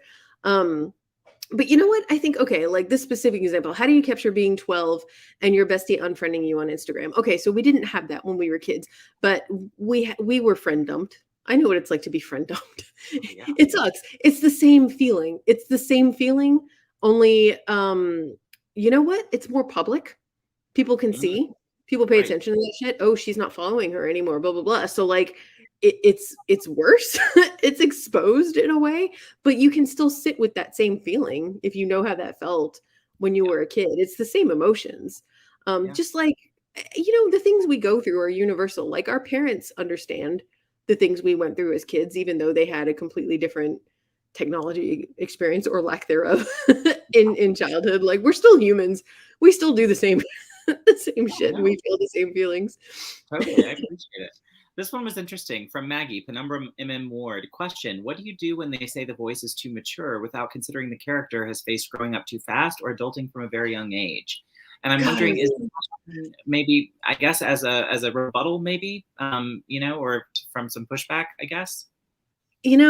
I mean, maybe you'll hear an agent or an editor or a reviewer say something like this. And I feel like, okay, I have a client currently. I'm ghostwriting the second book in her series. We wrote the first one. I wrote the first one last year. And so the first one is out and she is reading her Goodreads of reviews obsessively and letting them get in her head, even though she knows, or she says she knows, that she can't. And something I had to tell her was the true danger of, like, she said to me when she emailed me and she was like, they're saying the characters are flat. I know it's all subjective, but what does that mean and what could I do about it? And I'm like, one person said the characters are flat. If you have like half your reviews saying that, then maybe we need to listen. But here's the problem. If we sit here and try to figure out why do they think the characters are flat? And then we try to course correct in the sequel and we give all our characters like a ton of quirks, then we might start getting criticism that's like, these characters feel unrealistic, or there's so much character description it slowed the pace down. You genuinely can't win. And when you really obsess over it, you lose your own vision for your book. Like I said earlier, that Spell and Spindle is the book I'm most proud of, but I think overall it's the book I have with the most negative reviews. A lot of people just said it was like boring and didn't have a lot of humor and blah, blah, blah. And they didn't like it. And I don't care. It wasn't a book for them. That's fine. They don't have to like it. I like it. It's the book I wanted to tell. I have gotten very good at not caring about what reviews say. If I hear the same piece of criticism several times, then I'm like, ooh, I need to learn from that. That's probably something I need to absorb. But if somebody says, oh, your character seemed too mature for a 12-year-old, I'm sorry. Maybe you were not that mature as a 12-year-old, but there are plenty of 12-year-olds who are going to relate to that. So move on. Yeah, no, that's great. And this last one is from Written in Melanin Chelsea. Thank you so much for this. And I should have done it at the beginning, but how about the pitch ingredients? What are best practices? I should have done that. Apologies. Oh, no, don't apologize. So yeah, my query formula, I talk about this in a lot of my videos, but it's basically character was status quo until the inciting incident happens. And here's how that affects the main character's life. And then the character must achieve this goal despite a conflict, or else the consequence. And I think somebody linked a video in there so you can like actually see it written out and it'll make more sense. Yeah, totally. Totally. I love all of the questions. Thank you all so very much. I am going to allow our wonderful guest, Michelle, to get on with her night and get away from all of us and go back to her life. Thank you all so much for joining us tonight. I appreciate you. Michelle, do you want to do an outro of any kind before we cut out? Oh gosh, we introed me enough. Yeah, I would love to see you guys over on my channel as well, and all the links are below. And I love hearing about books. I love hearing pitches. So tell me about your books in the comments. I really, those are my favorite comments, are the ones from people who are like, I'm working on this right now, and my book is about this, blah, blah. I could listen to pitches all day. It's just fun. It is. It's Tell me what you're working on. This was wonderful. I am so grateful to you, and thank you so, so much. And I want to tell everyone out there, thanks for joining us, and we will see you Thursday night at 5 o'clock, same bat time, same bat channel. The workshop is led entirely by Michelle. So here we go, folks. It's going to be a ton of fun. Thanks, and we'll see you soon.